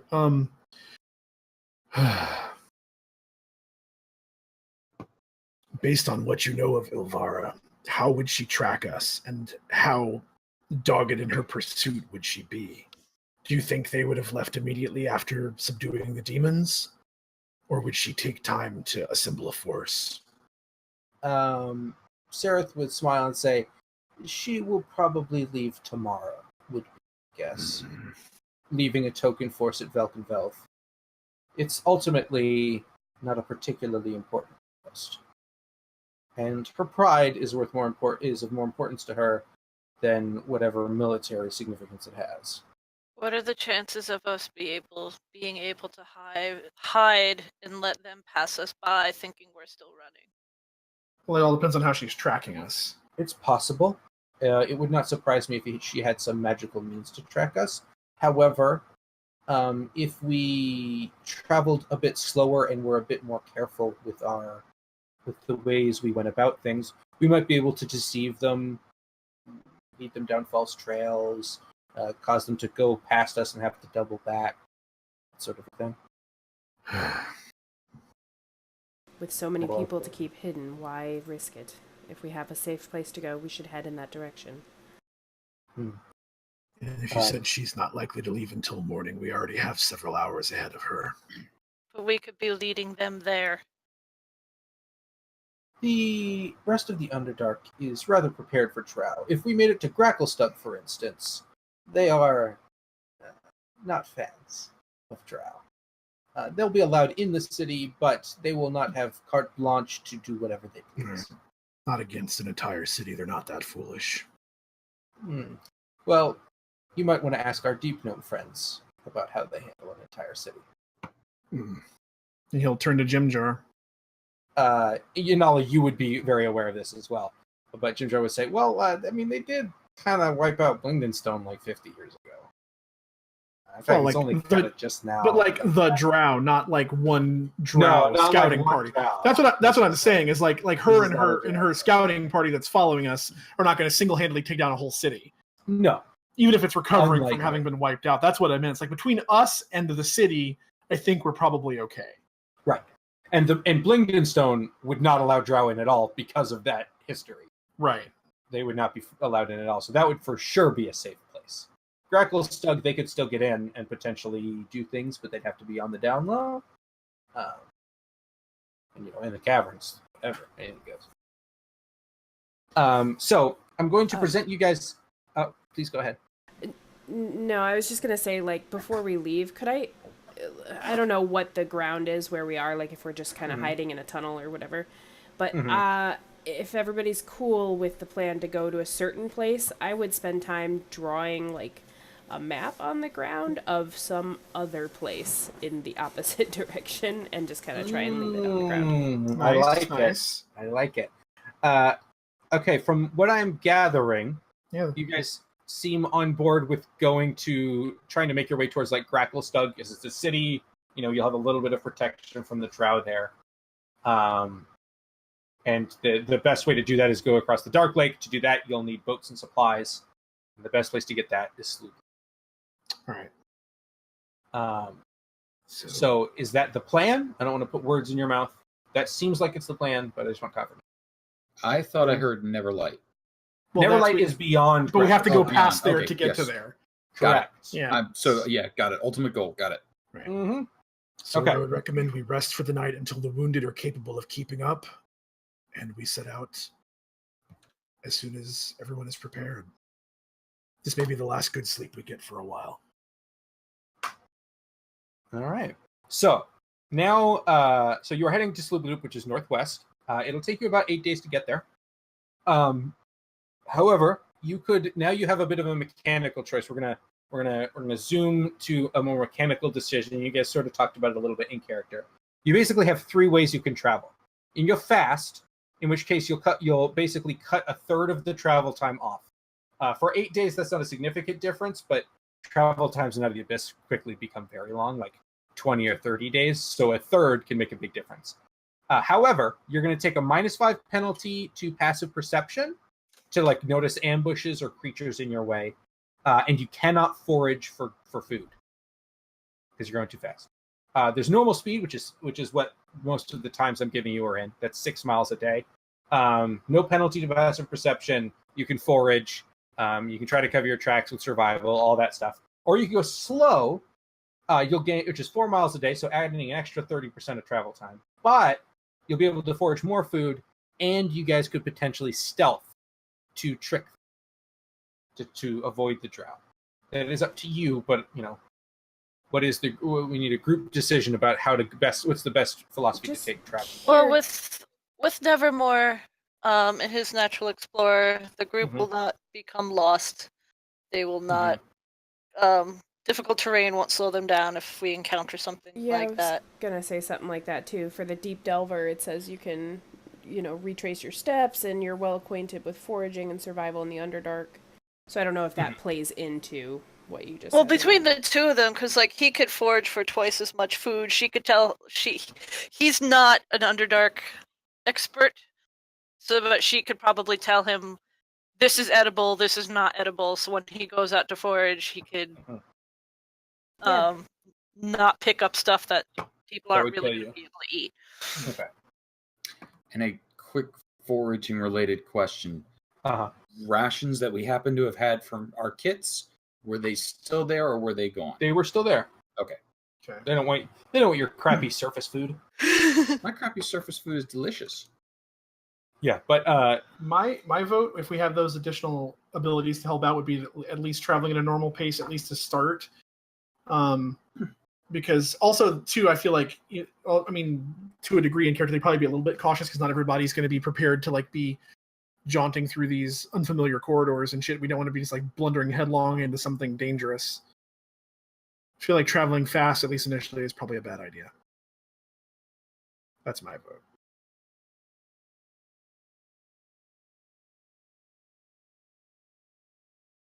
okay. So When it everybody else seems speak like up at once, that's fine.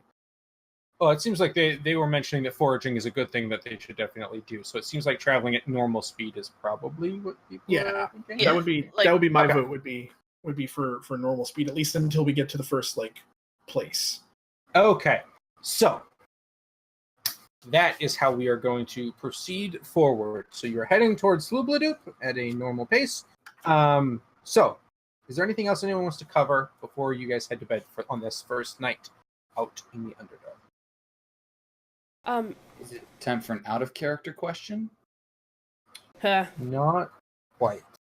Oh, I think it is, isn't it? I mean, shouldn't it be? Unless or at least sometime tonight? Give people the chance to say anything they want to do tonight Sure. before we talk about the out of character question. So a quick question. Uh-huh. Does anyone have any skill with traps? I'm going to try and set something up here, but if you know what you're doing, it may be easier. I'll just Nevermore does. He could help out.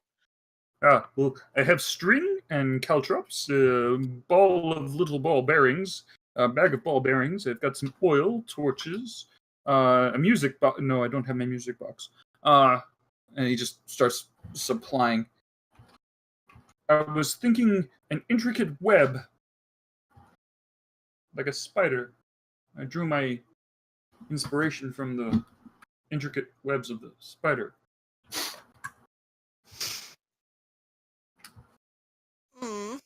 But we are in a cave. Makes things a bit difficult to attach to things. We could rig something where if they pull a line, they'll let loose the ball bearings or the caltrop, like just have them spill out. We will hear that. People will fall down. Aha! So with that inspiring idea, caltrops and ball bearings will be spread, string will be set up, bell will be hung from it, sort of making alerts around whatever cubby we may be currently inhabiting. Okay, so sort of like, and I imagine this is probably, you're not planning on leaving this like in the morning. No, this We'll pick it up and then do it wherever you go. Okay, cool, good to know. Mundane alarm. So when you do that, just to see how easy it is to detect, but you have assistance, so make me a survival check with advantage. Oh no, Tinkerer's check with advantage. Tinkerer's tools check with advantage. I am a tinker! Yes, I know you have those. So Tinkerer's int. Tinkerer's int. So 22. So Ooh, that is what nice. that is their DC to notice it and not bumble into it. I think they're going to bumble into it. This show. Only other thing that I would want to do, like as we're getting ready to rest, is kind of heading over to Stool and taking off my backpack and just kind of holding it above Stool and like next to Stool and judging the height and stuff and what I would have to do to, backpack Stool. Because you slow, homie. He is very slow. Let me just look. Yeah, you can fit him in there. Yeah. Well, I'm just thinking. You both got a little off the top. That's adorable. Even better. Okay, so with that, you all settle down for bed. Casey, Yes? I believe you had an out of character question. I did. Uh-huh. I was wondering if maybe we should roll hit dice and perhaps apply skills because maybe we've leveled? I believe you have leveled. So why don't we take a break now, level, and then we'll do a short thing after this because we started late, so I don't want to just cut it off early. Awesome. But you guys escaped Velkenvelv. It went better than I feared it might. So I'm gonna hit a button, make a big mistake. Yeah. Yeah. Oh So God. Remember, my rules are: if you roll below average, you take average. Okay. Oh. That's a lot Oh, better. that's That's the rule. Okay. Well, never mind then. Oh, that's amazing. What? Yes. Yeah, because Excuse I've got. me while I roll for hit points for the first time ever. Yes. If you roll below average, take it. Well, It I've allows got- me to throw mean things at you. I've got a So con don't get too penalty, so excited. yeah, I'm definitely fucking rolling. Yeah.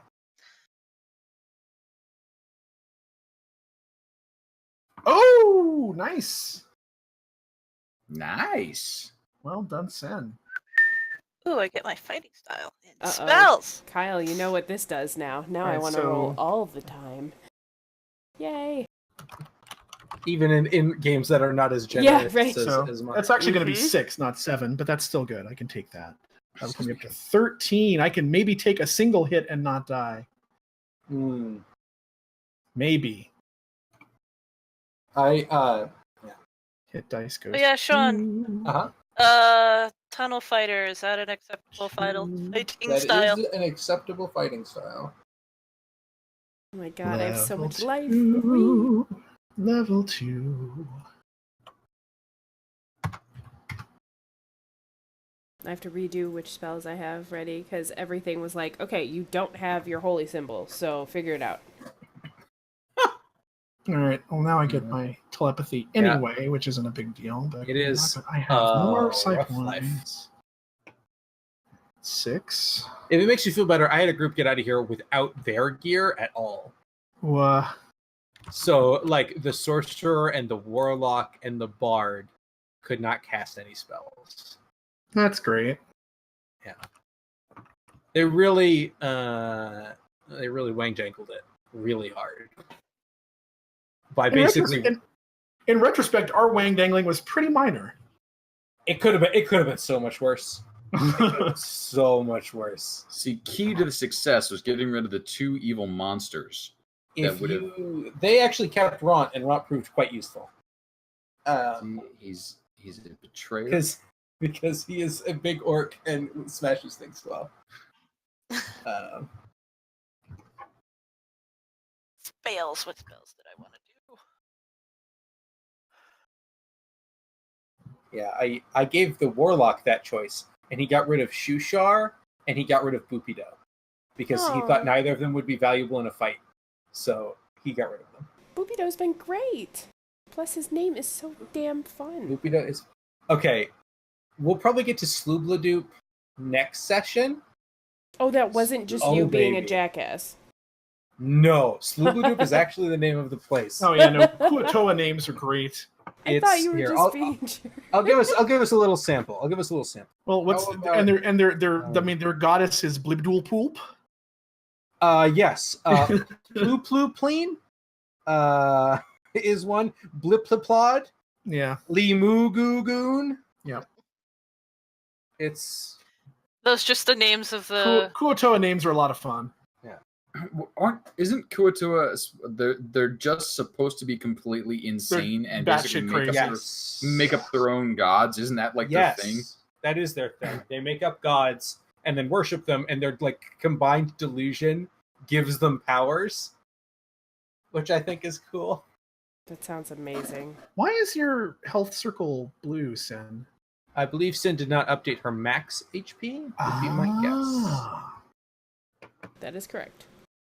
See? Knowledge. That's what 4,000 hours on Roll20 will get you. Hey, green. There we go. Didn't even get a T-shirt? Are you kidding me? No, didn't give me a T-shirt. You actually 4,000 hours? Like that's on your ticker now? Well, it's actually over 4,000. I'll give you an exact. Wow. Yeah. How Is stream still up? Oh, good. Excellent. have you Are we slash for, played in WoW yet, Sean? Oh, Sam. I'm well aware of the amount of time I spent. I'm just curious how much you got. 4,033 hours in Roll20. So, Wow. just let that sink for a second. That is... This is very nice. Alright, so we're taking a 5 to go get beverages and Yeah, stuff? yeah. I'd say this is our break. So. Alright. I'm gonna go grab a drink. Be right back. I'll be right back. Saying it is north of 100 days for sure. I don't know. I haven't installed it yet because I've been told no. Oh, you haven't installed it yet? Really? Did you really? What are you installing? Really? Oh my god. What are you installing? He who's getting what installed. installed? He reinstalled WoW on my computer without telling me. Intriguing. Sneaky. That explains why you've been watching WoW videos recently. Hey, Did you I haven't see- installed on my computer yet? It's just for you. Mhm. Look at what a good boyfriend Kyle Yeah, is. right. He's such a nice Evil. guy. Did you see both the cinematics? Oh yeah, yeah. I watched the cinematics the second they came out, and I was like, shiny. If you Sin, I don't want to try to force you, but if you log in, you get to defend Undercity as like an event that is quite good. Like really good. And there's a point where I was doing a thing and I'm like, are we the bad guys? And then I decided I didn't care. So, are you playing pretty regularly again, or what? Fairly. I mean, right now there's not a ton for me to do. I think my main's going to be my Demon Hunter, who's at 110. So right now I'm just sort of noodling around, waiting for the expansion to drop. Well, once it drops, I'll have much more. So. Now I kind of want to, knowing it's up there, I kind of want to. You can't tell on your BattleNet how long you're. No, you got to go to each character and /play. But like, I've changed. God, I'm trying to remember what character I originally started at because I've moved her, changed her name, like bounced her around. Now, Sin, I have a question, a very important question. Are you Alliance or Horde? Definitely Horde. Okay, good. Horde. We can still be friends. Horde for adult people. It is really true. It's really true. I don't think I've ever gotten an Alliance character past like, I think maybe 30 I hit once. And I was like, that's nice. You guys suck. I had a 110. I have a 110 Alliance Warrior, I think. Or 100, not 110. For the achievement. But that's it. And the 30 was only to mess with people. And then, like, I was just like, you know what? It's not worth it. Not worth it. Or maybe it was 29 back when that was a thing. Way back when you're like, oh yeah, I can PvP with 29 twink. When you twink it at a 9 level, yeah. God, I feel so, like, out of it at this point. They just did a big... Now's not a bad time to get in. They pruned a lot of abilities and did a stat squish. Those are my favorites. That's what part of what we were talking about with the silver store today was like, things are getting a little out of hand with the earning of the silver and the spending of the silver. We need a little squishy, a WoW stat squish. Yeah, I remember at the end of Pandaria when they were like, stat squish, now we won't have to do a stat squish ever again, and then they just... That's cute. Well, I mean, is it gonna... Well, I'm streaming. I can't... Sure you can. It's gonna be loud WoW sounds. At least it's not the Wrath of the Lich King opening screen, which was really quiet until Sidragosa screamed your ears off. Well, I'm sorry ahead of time if this is exceptionally loud. Which is what prompted me to turn off. I play without sound 90% of the time. Oh, no. Like totally without sound. Yeah. Sean. It gets in the way. It gets in the way. Especially when I'm raiding, I do not want sound. Oh my god. All. You're so wrong. No, absolutely. I am 100% correct. The rating. I'm with you there. I can hear everyone. I know exactly what everyone's doing. I'm more focused on the visual aspect. I can call things out easier. It's way better. Sound gets in the way.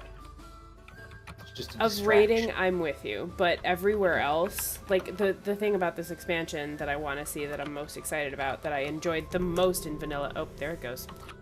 Is world PvP, and like there's nothing like just listening to the music and stalking people out in the real world. Oh my god. Yeah, they've added a mechanic to encourage it, where like if you turn on basically world PvP mode.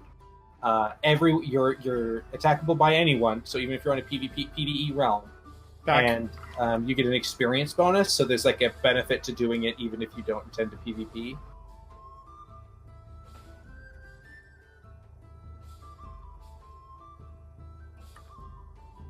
Yeah, I remember them toggling that back and forth a while ago, but I mean... Yeah, but now it's not like you can't just turn it off.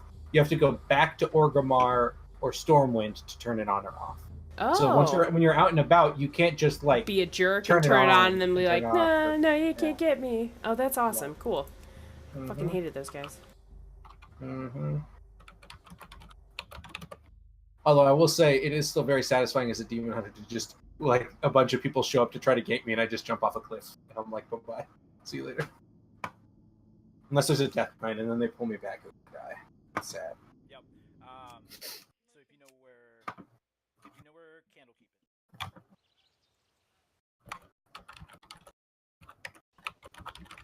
Oh, yes. My bank character back when that was a thing. Maybe I can see how long on that one.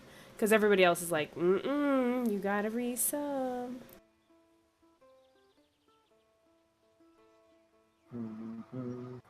Good old Moonay. A Tauren bank character, I assume? Uh-huh. Called that one. He's wearing a suit and a top hat. That is the requirements for a bank alt. It's Duh. a required attire for a bank alt, yes. Oh my god, my add-ons are losing their mind. Out of date. So you sure you want to use this? Yeah, I bet. Mine are still doing that, and I tried to update them. Oh god. Well, yeah, and Casey, if you think I'm bad with the logo, you should have seen me. I think I spent more time on my, like, layout of the game than actually playing towards the end there. It was sad. Totally. I have sunk hours into correcting yeah. the UI. Easy. Especially when I get weak auras and stuff going, and I'm like organizing my DBM timers in ways I like, and like I've got different setups. I've got a DPS setup and a tank setup and a healing setup, and then like binding everything for click. Oh my god. I forgot this guy is the guild master of my old raiding guild long ago. I was the last one. The raiding So rainbow. The raiding rainbow. Aww. I feel like guild names are not as creative as they once were. No, not at all. And they're all like, kick some ass or something. And they have like, I don't know. And they all spam you as soon as you log on. It's bullshit. Yes.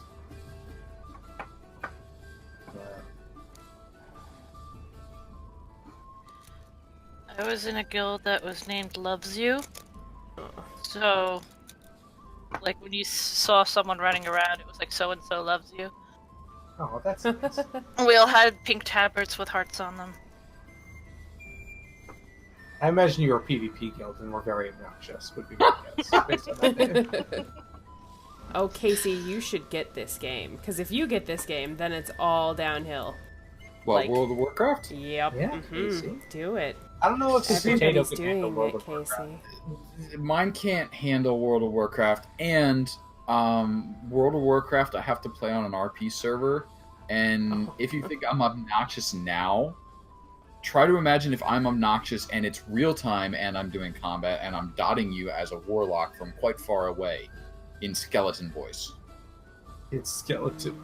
In skeleton voice. I have always wanted to be on an RP server just to try it out, but everyone I go on, they're all like bananas. They're either like off in a corner naked or not doing any RP at all. Yeah. There's Yeah, gotta the- be some in There's, between. there are The- add-ons you can get to help and stuff. The latter was my experience with RP servers. Like, I wanted to be on an RP server, and nobody ever RP'd on them, so I was just like, whatever. Yeah, you've got to get into a guild that does it. It's from my Yeah. understanding. Yeah. We had a pretty good group of folks that were in the guild that were pretty actively RPing about it. Also, in case you haven't picked up, I don't actually need much response to just continue talking and talking and talking. So Never would have guessed. it's a thing that I do sometimes. What?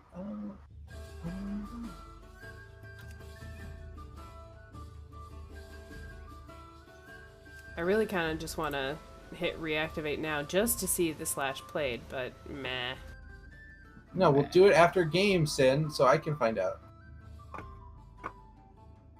All right, is everyone back? Oh, yeah, we were supposed to take a break. Fuck. Yeah, that's why I was quiet for a while. I went and took mine. I have a beverage. I have jalapeno Cheetos. I have pepperoni rolls. I'm good to go. No fair. It is not fair. I agree. Hey, Sean.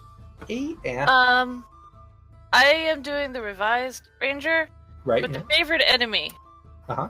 I have humanoids because that's Mhm. because he's from a city. So is that Right. all of them, or do I still have to pick For Revised Ranger, I don't Revised know. Ranger but doesn't look like it. As written, I don't think you have to pick a group, but just humanoids does seem to be a bit overpowered. Let me Because see. he's bounty hunting in a city, so that's why I went Oh, well, humanoid.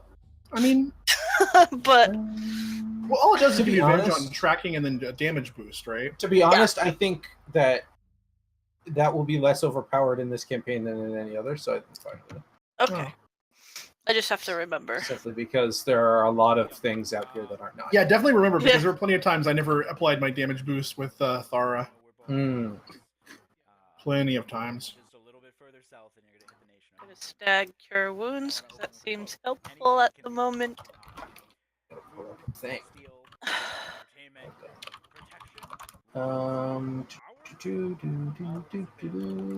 Where are you?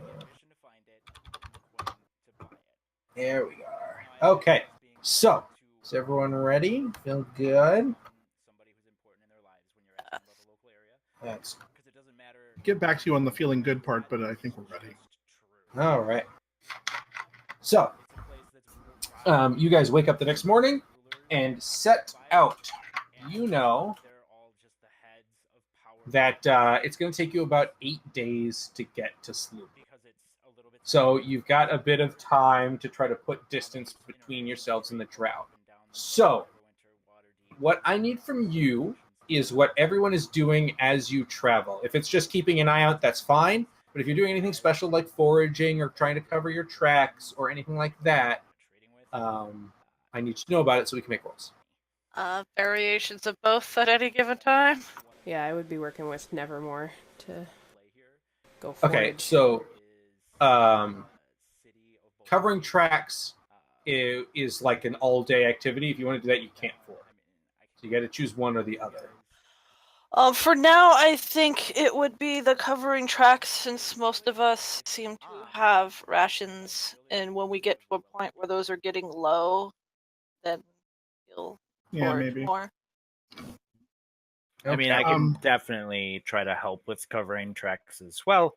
I'm a turtle. I'm pretty well trained in not having predators come after me. I'm going to, as we're traveling, I'm going to try to keep my eyes open for any like tactical or strategic advantages. Like if there's any spots where something is easily like, you know, like I mean, I know we said the collapsing tunnel is not going to be a viable option for the most part, but if there is anything where there is something that could very easily be set up to, you know, give us some sort of a minor delay, or if there's any like other passageways that might give us a shortcut or something.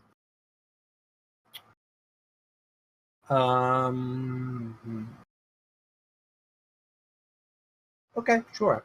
You can do that. So for those of you who are... So since you're keeping an eye out on that, I'm not going to make you roll. I'm just going to inform you of any opportunities as they arise, basically. Okay. But for those of you who are covering tracks, it sounds like Nevermore and Otis, one of you make a roll with advantage to signify the help of the other. Of survival. Sorry. You have to say what you have to roll. How do you feel about that roll? I feel okay about it. I feel pretty good about it on a scale of 1 to 10. I'm just going to do it. Dude. Okay, that is good enough. You managed to obscure the party's tracks today. So they are... the drow are going to have trouble finding you guys. And Nala, you are foraging, is that accurate? Indeed. Okay, so you do not need to make a roll for that because of your feature, but I do need to make you roll a D100.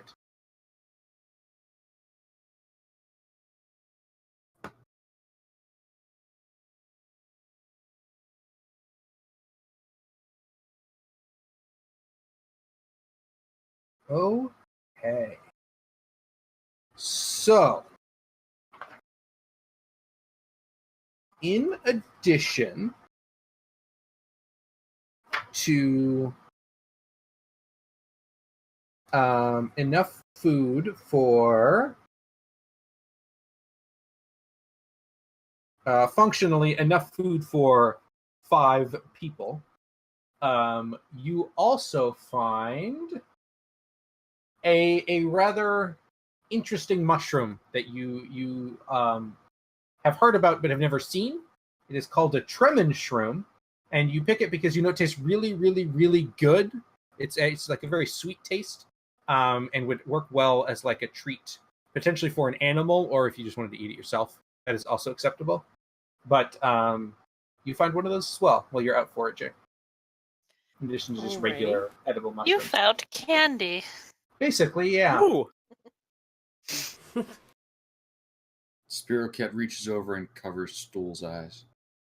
So it doesn't really have eyes, but sure. Yes. You cover the upper part of his cap. Look away, Stool. Look away.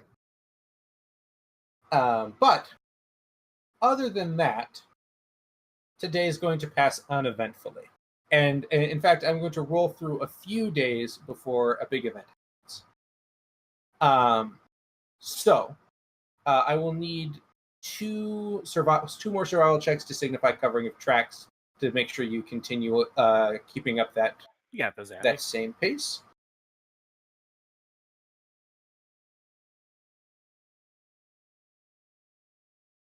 Okay, so Nevermore, you get to roll apparently because Otis has to be BRB. Okay. So 2 survival checks, please.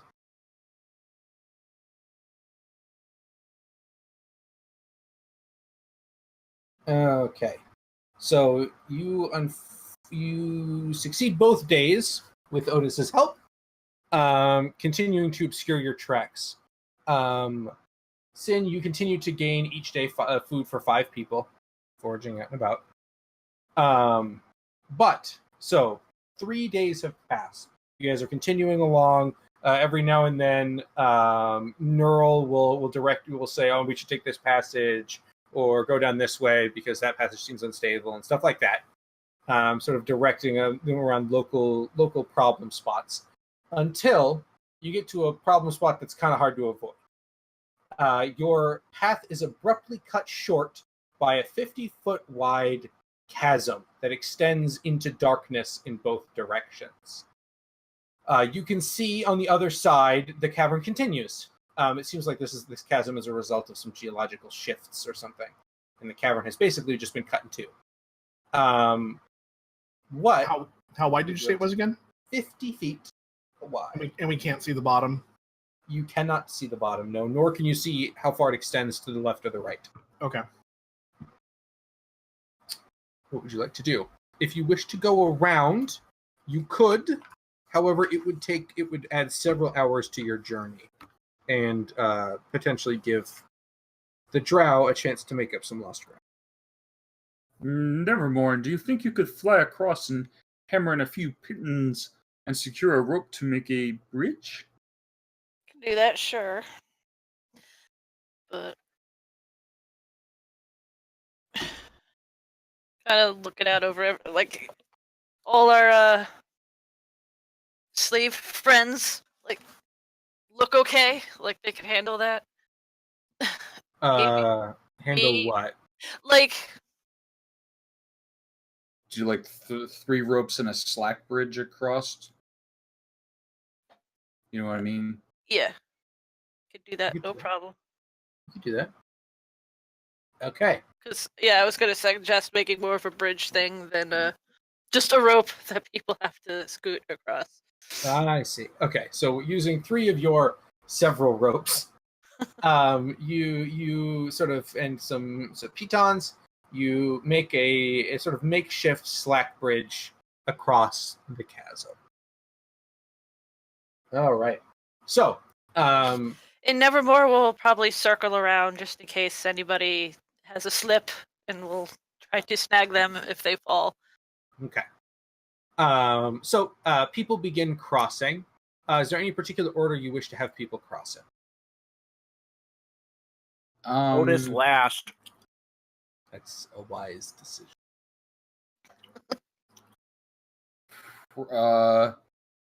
Since we have lots of rope, maybe we even go loop around each waist and first person across secures, and that way, even if someone in the middle slips, all good. You could do that. I mean, they'd still swing a ways, and it would probably hurt that way, but they would not fall into the impenetrable darkness below. Yes, we are already in the much under the dark. The under dark. Correct. Okay, so but again, is anyone in particular going across first? Are you like ushering the kids across first, or what's the plan? Spirit Cat will rush across if nobody else is stepping up. Yo-ho! All right, crossing it is easy. I'm not gonna make you make a check for it. And you're light, so that's not an issue. Probably the lighter folk first. Okay, so then the kids would go across. Boopido and Jim Jar would go across. And then probably you guys at this point, minus Otis. Eldeth. Eldeth's pretty heavy. Eldeth is a dwarf and quite stocky, so she's not light. Dwarves are dense, man. It's not racist. It's just true. Yeah. But She's a never more like keeping an eye on the ropes and stuff with all the light people. Doesn't seem to be much fraying or pulling or anything like that. Even as like the heavier people start going across, he'll pay attention and suggest that one person should go at a time. So in case they fall, he could grab at them. Okay. And nobody else would fall. Like if like something breaks or whatever. Yeah. Getting Otis across is gonna be the fun part. Yeah. Indeed, it is. I mean, I guess you could have him do the rope thing, and like Nevermore could like have like hands under his armpits and just kind of like Lift. just kind of be like be providing as much loft as possible. Okay. So you managed to get like Eldith and Sereth across. At this point is probably when like Neural and Nala would make their way across, as they're also fairly light. At this point, those of you who are across the bridge, which will say, unless any of you are staying behind for any specific reason, I know Otis is obviously, but so like Neural and Nala, Spirit Cat, you guys start hearing humming or whistling. Someone is making song further down the passageway. Does it sound On the familiar? passageway on the other side of the chasm, like where we came from, or where No, we're where you are standing on now, the new side of the chasm. It is coming from deeper in the passageway, the way you would be going. Does it sound like it's approaching the opening, or did we just hear it echoing down? Why don't you give me a perception check to sort of figure it out? Why don't I do that? Does it sound familiar at all? No. No, Yeah. it does not. With the echo, it's really hard to tell in these caverns. It just sort of bounces all around. Can't really see. So, what are you doing? Spirit Cat leans out over the chasm a little bit, so he's 99 feet away from Stool. Mm-hmm. Thinks really hard. Mm-hmm. We hear humming or singing or some sort of music. Okay, I mean that Stool's Yeah, no, range is 30 feet. So Again, 99 doesn't help. If at any point we need to communicate and we break Stool range, I can kick mine in. Yeah. I've got 120.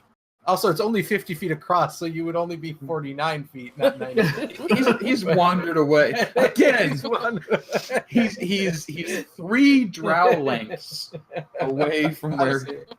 I see. Okay. So yes. So Neural, you're able to inform Otis and Nevermore, and I guess Prince Darendil, who are the 3 remaining. I mean, Nevermore's in the middle, obviously. Right, but we hear something from down there. You hear something coming. Yeah. So what do you guys on the other side do with this information? Well, that sounds like faster would be better. So, Okay. Oh yeah, definitely. Just clomping across that rope. The two large fellows, Prince Darendil and Otis, are, if you're going to try to make it across quickly, I need acrobatics checks to both keep your balance upon the ropes and to not put too much stress on the ropes so that they potentially break. I mean, I would. How long was it taking us to get across there normally as it was? So you guys were being fairly careful. Sure. It probably took you 2 or 3 minutes to get across. Yeah, I was gonna say. Lord. Yeah. So Okay, I mean, because most of us are on the other side. I got this first. I'll cross. Otis, It'll you're be going okay. first. Nevermore, High can speed you give me Otis. some like arm support here? High speed tour. Maybe like with some extra rope, like sort of like wrap it around Otis and make almost like a It's an like Otis a handle marionette. thing. Not a marionette, but like around his chest. So Mhm. there's like a loop. Like a and leash. Yeah, sort of. Like he could Body harness? yeah, like so he could hold on to that and lift as in give a bit more than just trying to hold on. Sure. Just try to make So it a bit give me- easier so he could wrap the ropes around his arms. So Otis, why don't you give me an acrobatics with advantage? Oh boy. It's like Otis a does toddler not in the like- suburbs. Yeah, I bet Otis doesn't like. I've seen Otis's character sheet. He does not like the Okay, Well, a 10 is good enough. ugh. There's creaking and swaying and a lot of straining on Nevermore's end, but Otis is successfully across. So now that just leaves poor Prince Darendil back on the other side alone. Are you going to do this? Give him the same treatment? If you look, yeah. Yeah, I mean he'll allow you to. just How help. how wide is the ledge on the other side where we're at? I mean, there's no like ledge. You're just Okay. sitting in the cavern, basically. Okay. So it's it's not like we're hugging like a wall to fall down into this No. chasm. Yeah, because like I was trying to do it this way so like they had their hands free to hold on to the sides of the thing. Right. But still, like if they fall, he'd be able to grab them. Absolutely. And Prince Darendil has a bit easier time. Yes, Spirit Cat? I was gonna say, as they're doing this arranging, is there anywhere in the cavern, like not directly towards the humming whistling, that the kids and such could be hidden so that if whatever is coming comes, we could hide? Like, is there any cubbies, cracks, crevices? Depends. If you want to try to explore a little further in, maybe. If you want to take that chance, but right now you're kind of between a rock and a really empty place. Okay. Yep, got it. Okay, this is gonna sound weird. Does the whistling sound ominous or friendly? Like I'm taking a stroll, or like Why don't you give me an dun-dun-dun-dun. insight check? Why don't you give me an insight check? Just I'm not an expert in whistle, but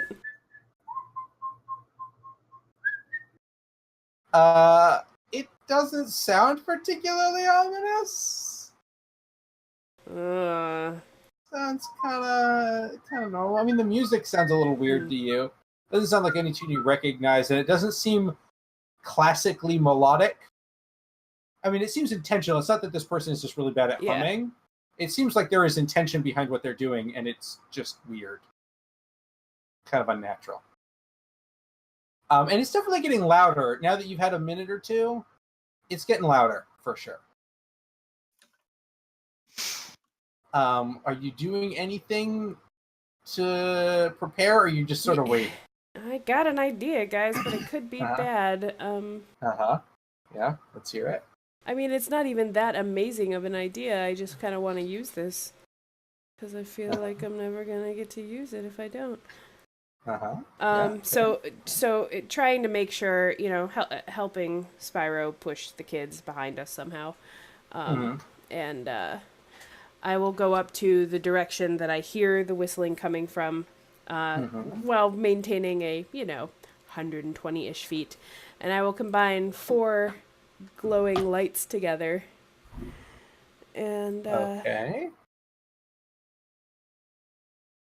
and I will use my dancing lights and try and form a vaguely glowing humanoid form. Okay.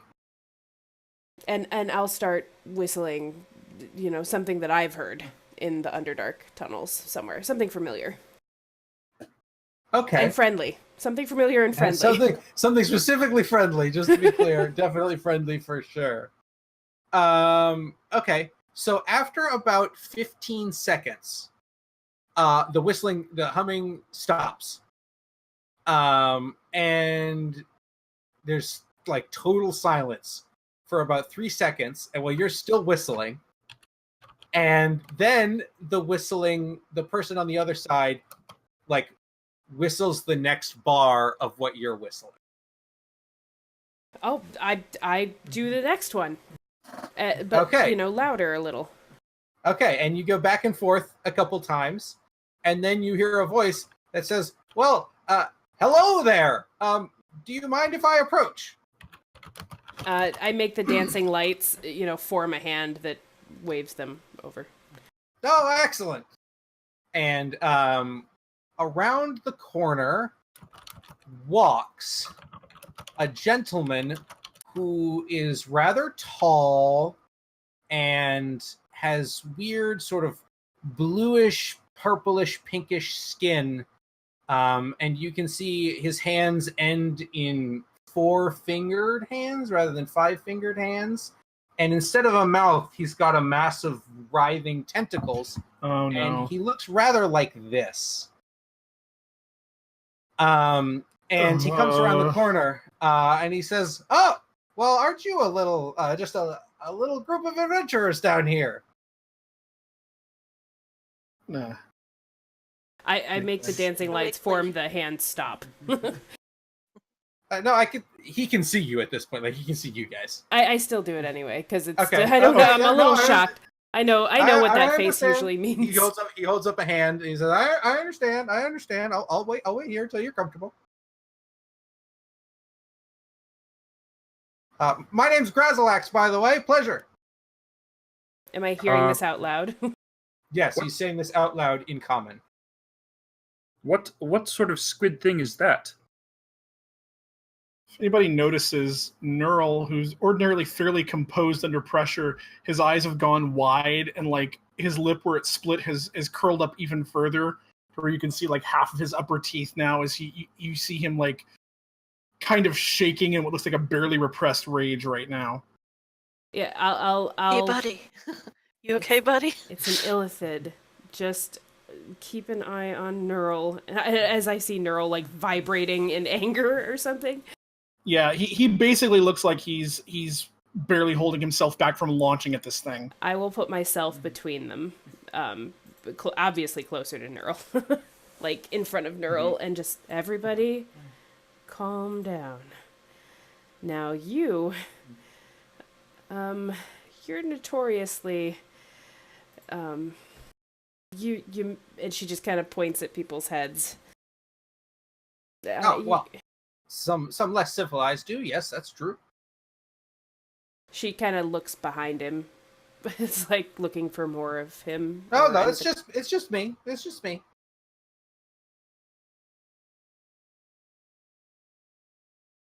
What's going on? What's your story? Well, are you? Let's just be clear here.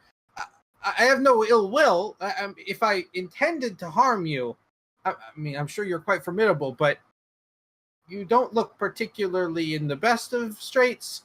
A lot of you are wielding armor and weapons you've clearly stolen from the drow, so I'm guessing you're probably some sort of escaped prisoners, would be my guess. Mostly given the fact that you clearly don't belong here. So if I wanted to, we wouldn't be having this conversation, but I'm not really, that's not really what I do. So we're free to go on our way without you. Sure, I just wanted to have a conversation. She turns back to Neural and is like, are you going to be able to control yourself? Otherwise we might have issues. roping the immediate group in to a private mental DM. Neural, like, there is no reasoning with this beast. It will kill us all the second our backs are turned. There is no such thing as an illithid with altruistic ends. She will remind Neural telepathically that her back is turned to him. Wow, yeah, as the rest of us are watching this exchange, right? Because it's not like it's going to jump on her in front of literally everyone. I think, right, yeah, no. He said common, Casey. Okay. Yeah, yes, this was all in common. I think Anala would obviously understand Neural's apprehension, but not quite the raging hatred. Oh, well, maybe. You don't know. I mean, it depends on how familiar you are with their species. Like, have you encountered any of the Gith before? I'm sure I have, living in the Underdark. Well, Gith aren't native to the Underdark? Yeah, they're not. No, they're extraplanar. Oh, sorry, you said you, not you. No, probably. Just the Mind Flayer. Yeah, Githyanki or Githzerai. Yeah, you would be familiar with Mind Flayers. I mean, you might not have personally ever faced one, because, they would have eaten you, but you would be aware of them for sure. Well, if he's looking for conversation, if we could point him towards Mr. Silvara.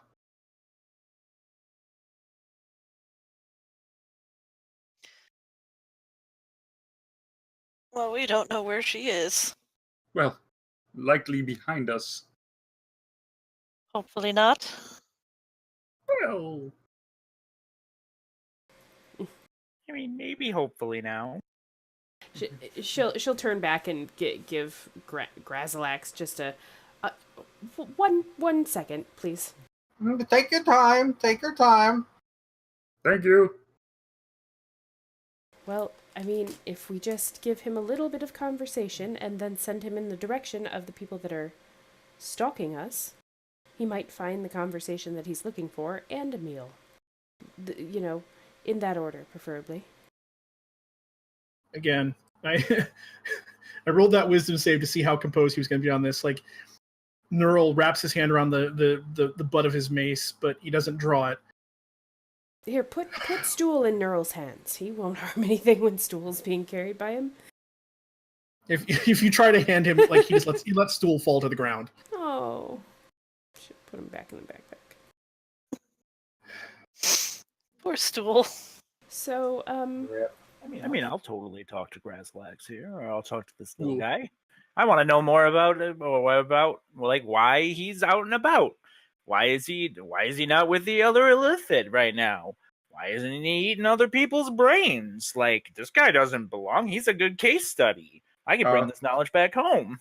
Perhaps we could start with where he just came from, since we're heading in that direction. Yeah, that. And also why he's got some bling on one of his tentacles. Perhaps we could have this conversation while Neural takes the young ones around that way and points, like, the direction that he came from, or whatever direction we're perceiving as out of this area. Yeah, I mean, you'd have to go past him to do that. Yeah, I was going to say, because he's coming towards where we were headed. Yeah, and so you guys have your backs to the edge of the chasm. Yeah.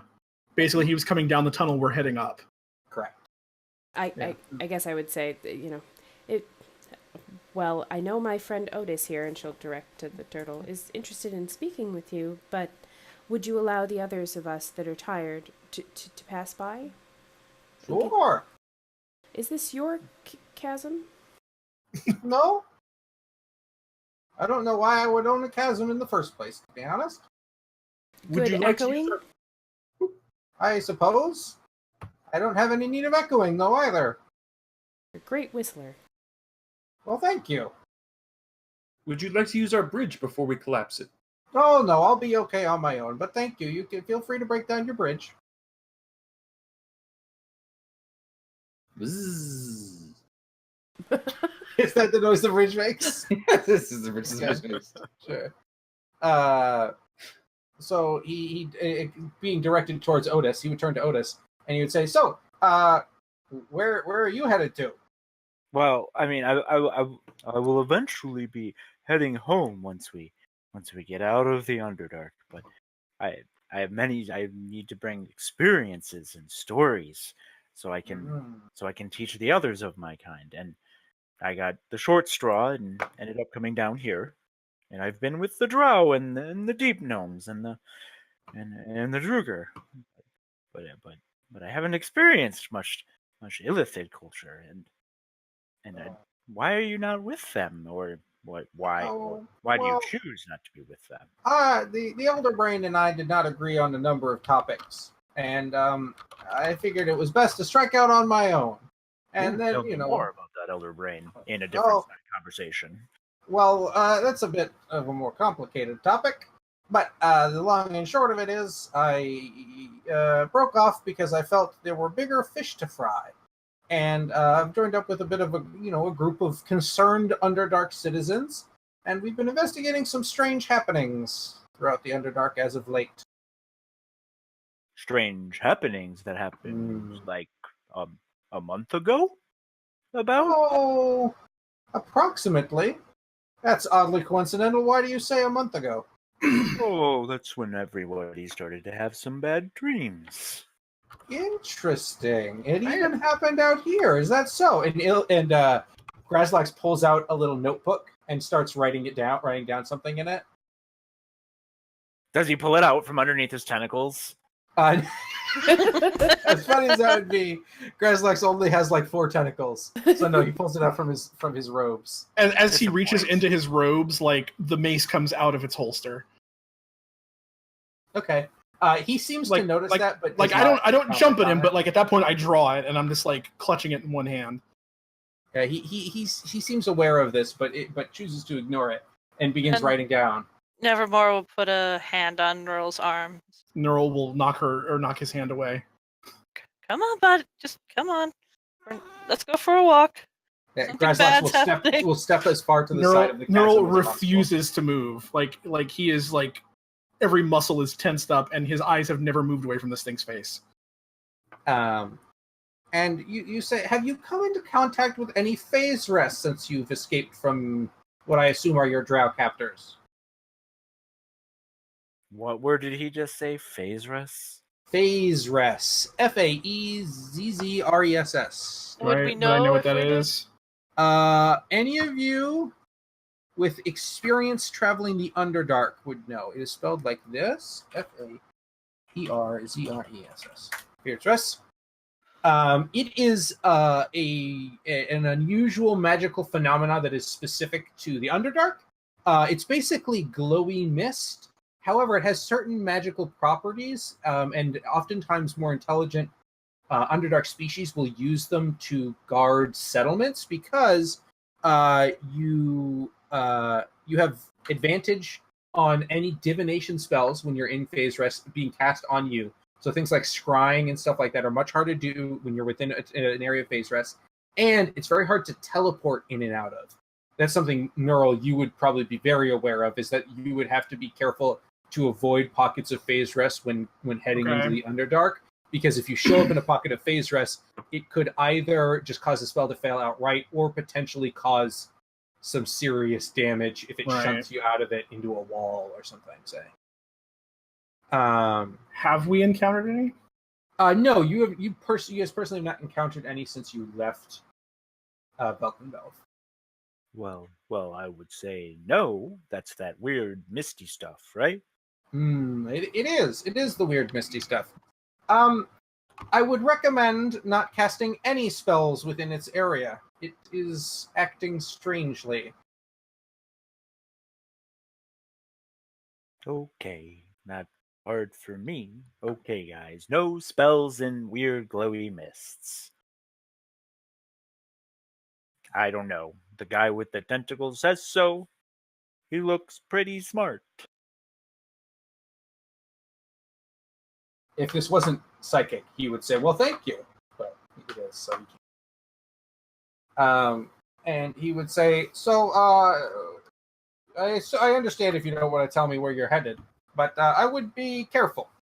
The creatures of the Underdark seem unusually agitated recently.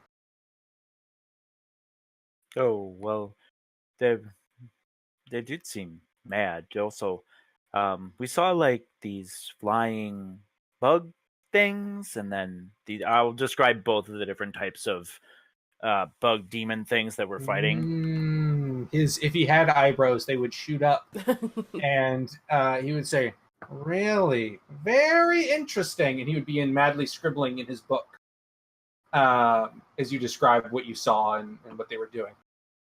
And you'd say, "You, Otis, have been very helpful.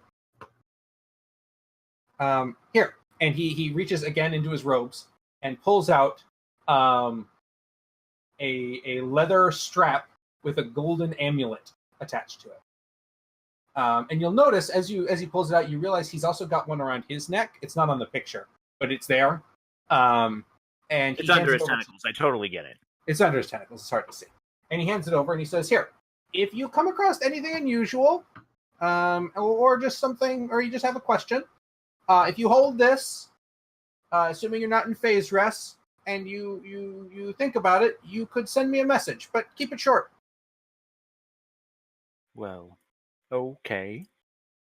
And like I'll just kind of shrug, and as long as nobody's making awful motions, I'll go ahead and take that bling. Okay. That is so cool. Do you say this out loud? Like, it almost, she didn't really mean to say it out loud, but yeah.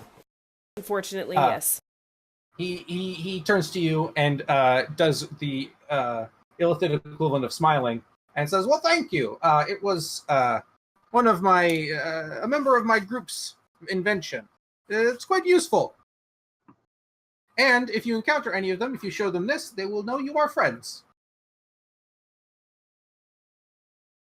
Well, you, sir, have been very helpful to run into. Oh, well, thank you. I've heard such tales of your kind, and you're not like any of them. No, well, I try not to be. It is much appreciated by, I'm sure, most of the people behind me. Yes, I imagine your Gith friend was less than pleased. Understandable. My kind have not done much to engender positive feeling. Oh, also, one last tip. And he frantically turns through his notebook, and he shows you a symbol drawn in there that looks like this. If you see this, don't touch it and stay away. What does it do? I don't know yet, but I saw a Kuotoa touch one, and then he began babbling incoherently for the next 20 minutes. I imagine you would want to avoid such effects, so don't touch it. Oh. Thought they did that I anyway. mean, yeah, that's normal. But I must be going. I need to investigate these bug demons you say you've seen. Well, have a good day. If you're going that way, might I just mention if you happen to run into any, would I know how they react to drow? Like, do they fight instantly? Like illithids in general? Yeah. I mean, illithids in general try to capture hierarchy-wise. any intelligent creatures that they can come across to eat their juicy, delicious brains. I guess what would drow do to illithids? Oh, they would kill them on sight. Okay. Absolutely. Yeah. Well, they know they're dangerous and they are not going to take. I mean, he seemed to peg us from the get-go right away, but I would still say something to the effect of, all right, well, if you happen to head across the chasm over there, I'm not giving you all the details, but there are some people that you might run into, just a heads up. Understood. I will keep an eye out. And he waves goodbye, and he steps to the edge of the chasm, and he floats up a little bit, and then pushes with his feet across, and just sort of gently floats across the chasm, and then lands on the other side. Goodbye. Also, as you're leaving, what's the name of your group? Oh, the Society of Brilliance! That's so cool. Wow. That's so egotistical.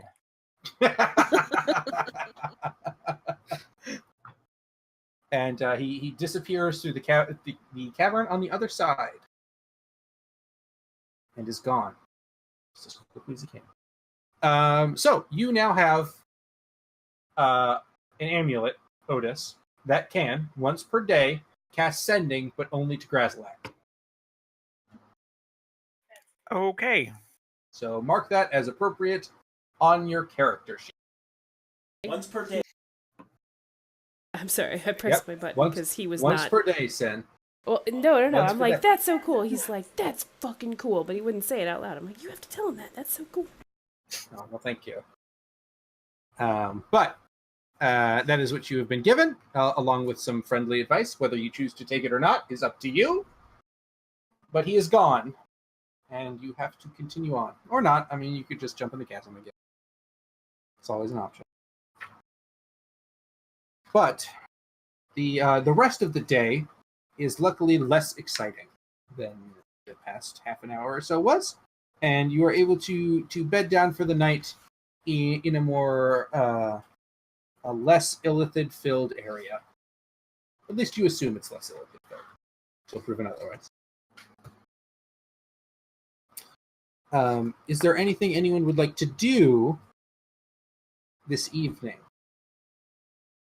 Like, ask Neural why he has no chill.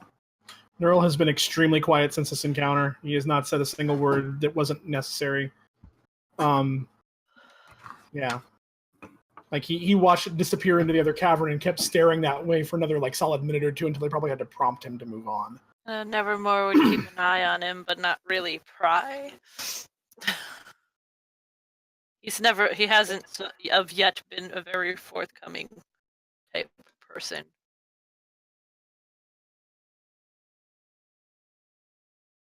But I think next on, if it's getting to nap time, It is next getting on the list to finding a safe cubby or area to Yeah, I'm gonna. camp in.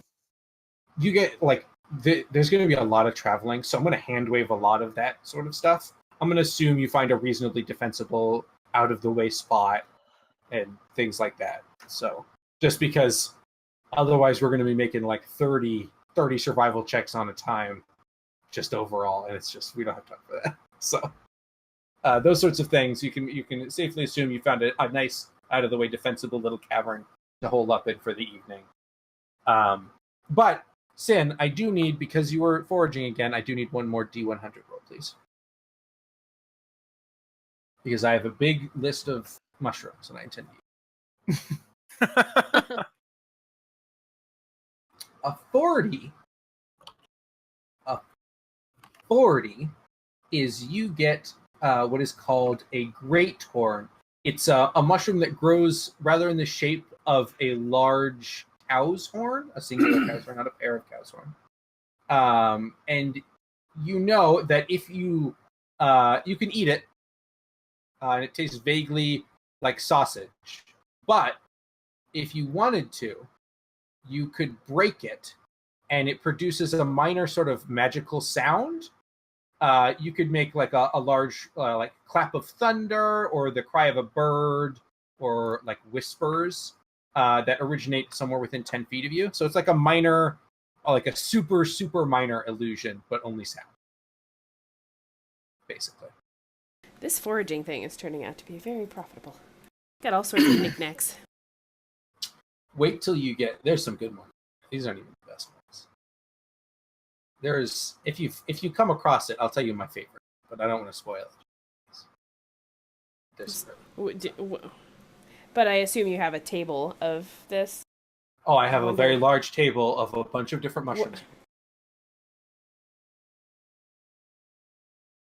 Wonder what number it is. You? No. I just wanted to know what you number know what I'm number shooting for. 52.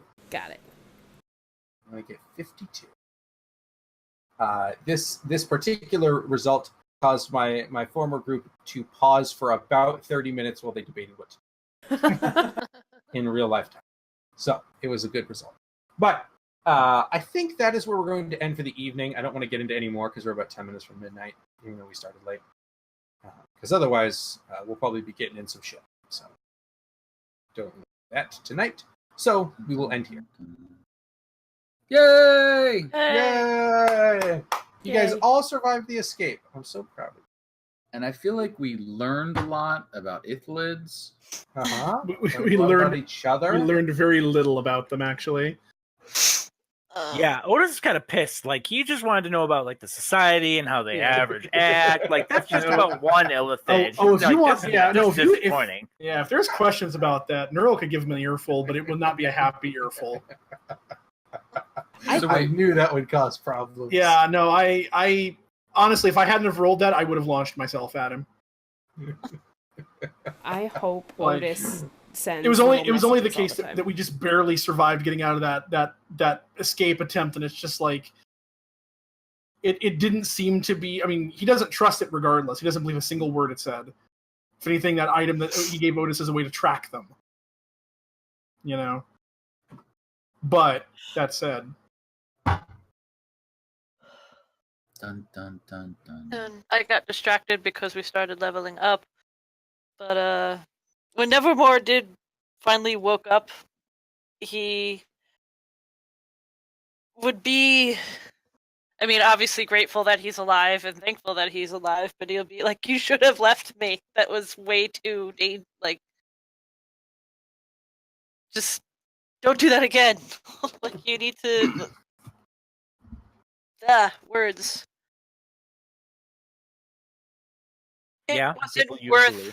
Yeah, it wasn't worth the effort because there was so much going on. It was so dangerous. There's Just go. very little that's worth the effort down here. We do You are what not we one of can. those things. We do what we can to make sure everyone escapes. No one deserves to die a slave. And at that point, like, he looks like back over his shoulder, down the darkness behind them into wherever back the way they came.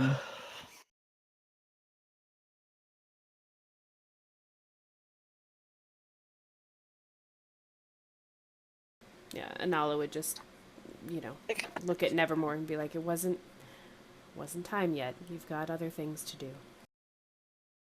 Like help Otis across bridges. Clutch. Super clutch. Like, what must that have looked like? Like Otis tiptoe fast running across a bridge to go run and talk to an illithid. He was so excited. Ooh, he couldn't look! wait for it. Tinkle, tinkle, tinkle, tinkle. Also, I don't think I've ever had a character's weight cause so many problems. How much does he weigh again? 500 pounds. Okay, plus hold on. Gear. I can.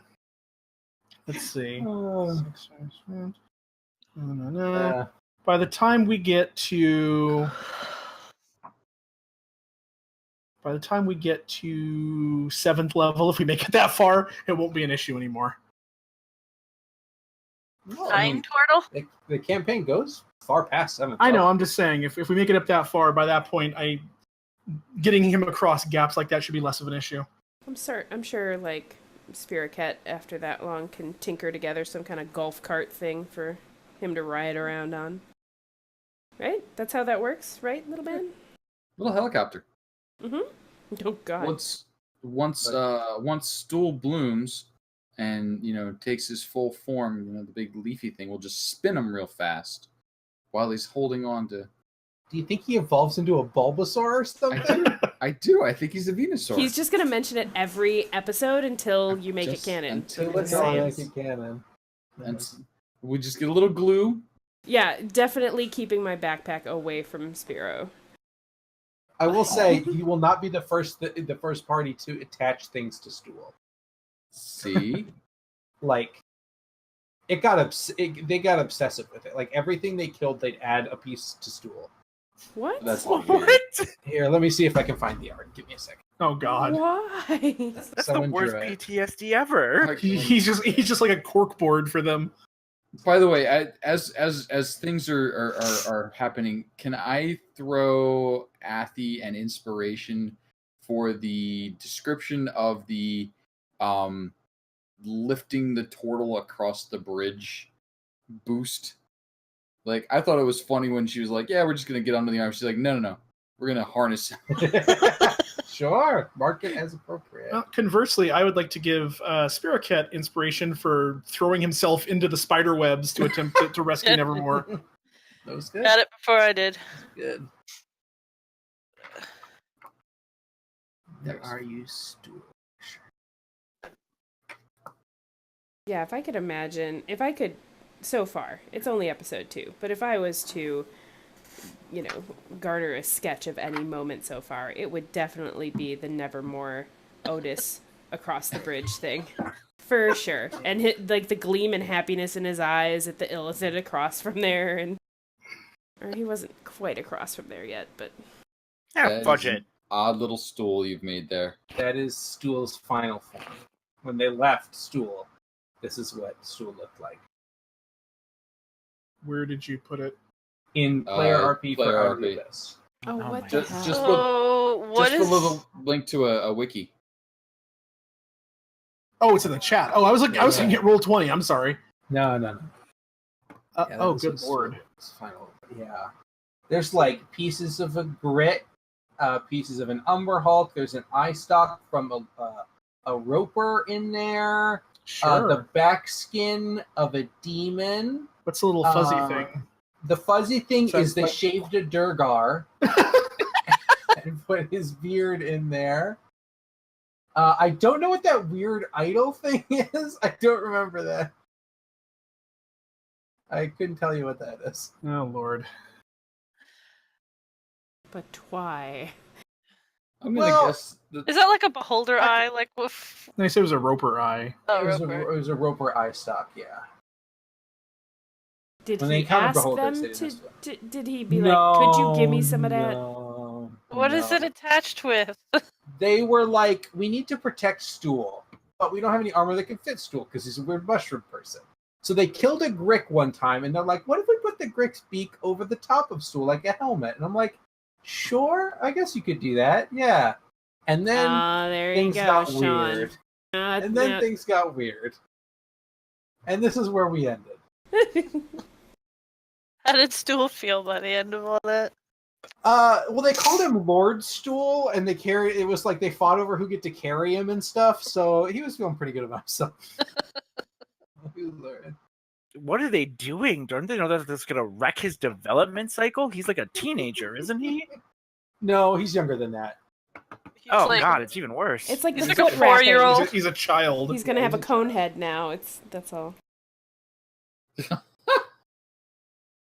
Yeah, he'll look like Dan Aykroyd when he's older. The words fate. I mean, without the makeup, Dan Aykroyd's got a pretty big head already. He does. That's for sure. Yes, he's a big-headed man. Sorry, Dan Aykroyd. Love your work. Oh, no. Love you, Dan. You're great. Oh, the ghost stuff. Subscribe, Dan. The ghost stuff is kind of weird. You make really good vodka, though. Like, quality vodka. I don't know if you guys have ever had his Skull vodka. I have not. It's pretty good. It is actually really good.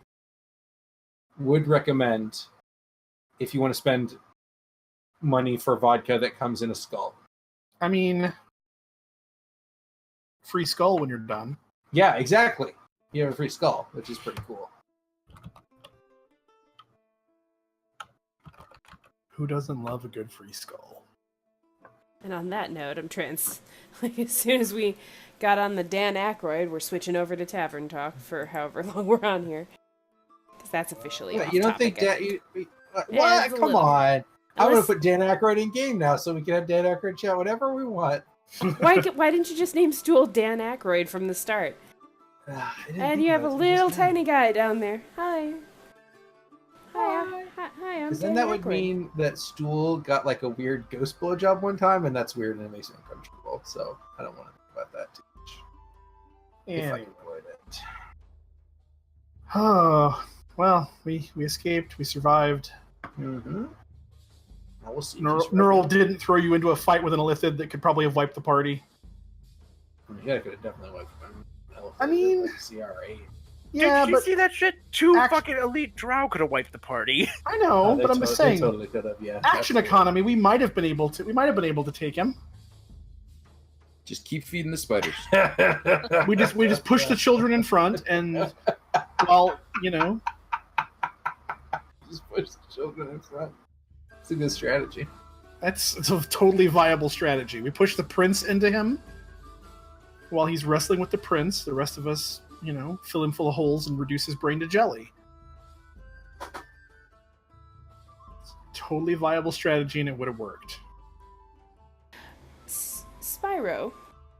Hmm? You seem to be awfully handy with tinkering with things. Have you ever... I was trained as a tinker before I found my calling. Yes, chasing those large things that don't exist, yes. So... Dragons? Have you... Yes, dragons, absolutely. You don't think dragons exist? Well, I mean, I've never seen one, so no. Anyway, have you ever made a watch? Really? I find your lack of faith very confusing. That's not the quote, Spiro. Come on. That's how confused I am. Have I ever heard of a what now? Have you ever made a watch? The thing that tells time? An hourglass? Something like that.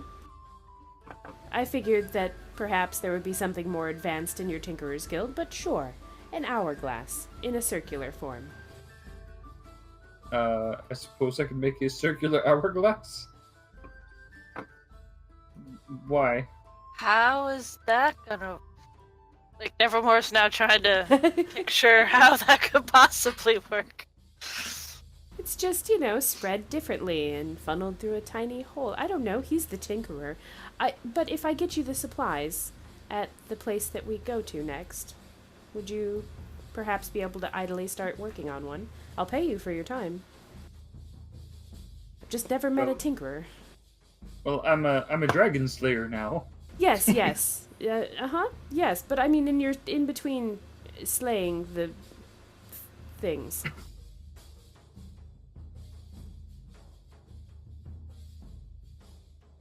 You wanted an hourglass? Yes, preferably something that I can attach to myself. Just so I don't lose it. A round hourglass to attach. On a chain or something? Links of some kind? On a chain. Yes, I suppose it could be done. Excellent. Thank you.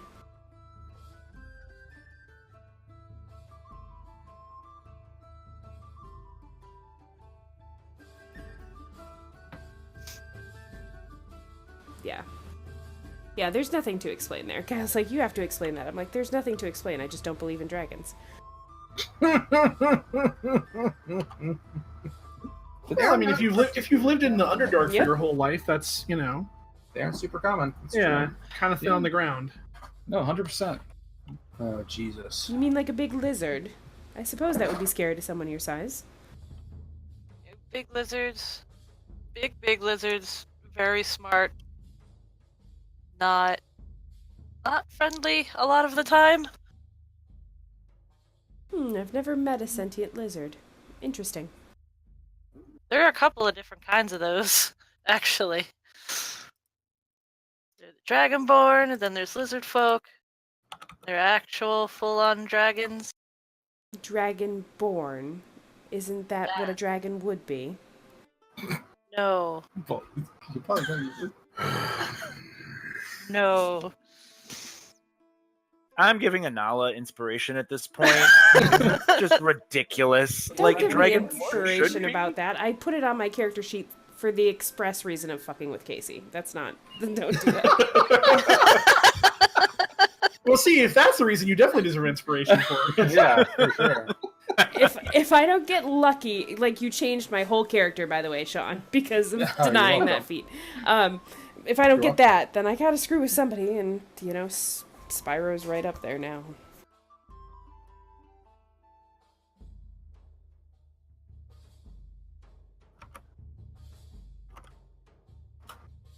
Okay.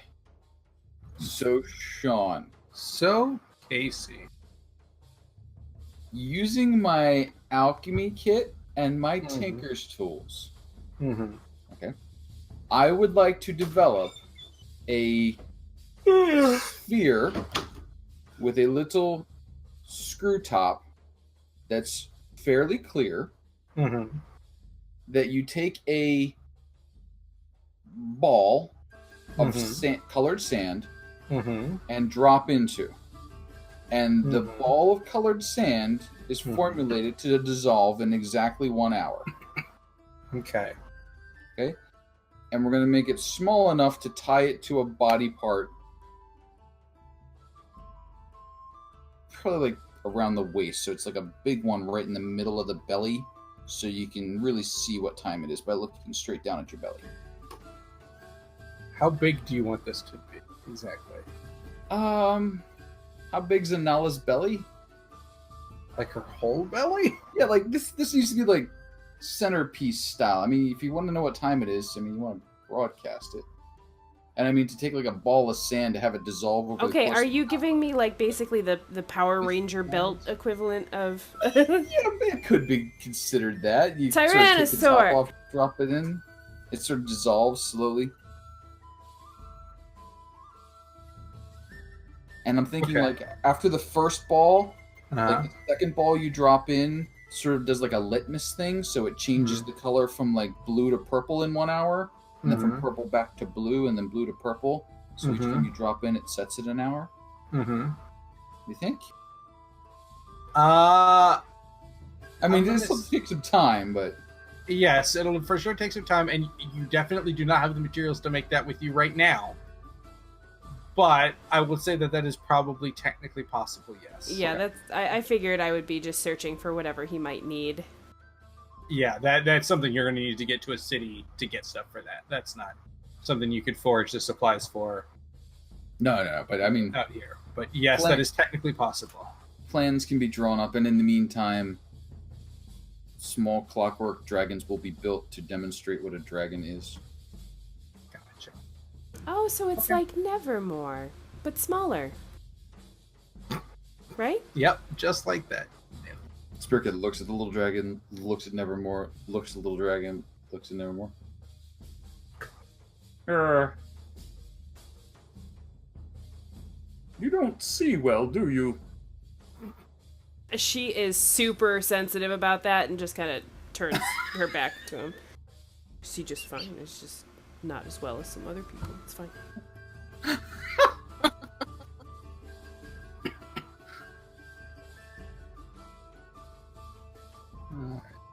I think that was all I had.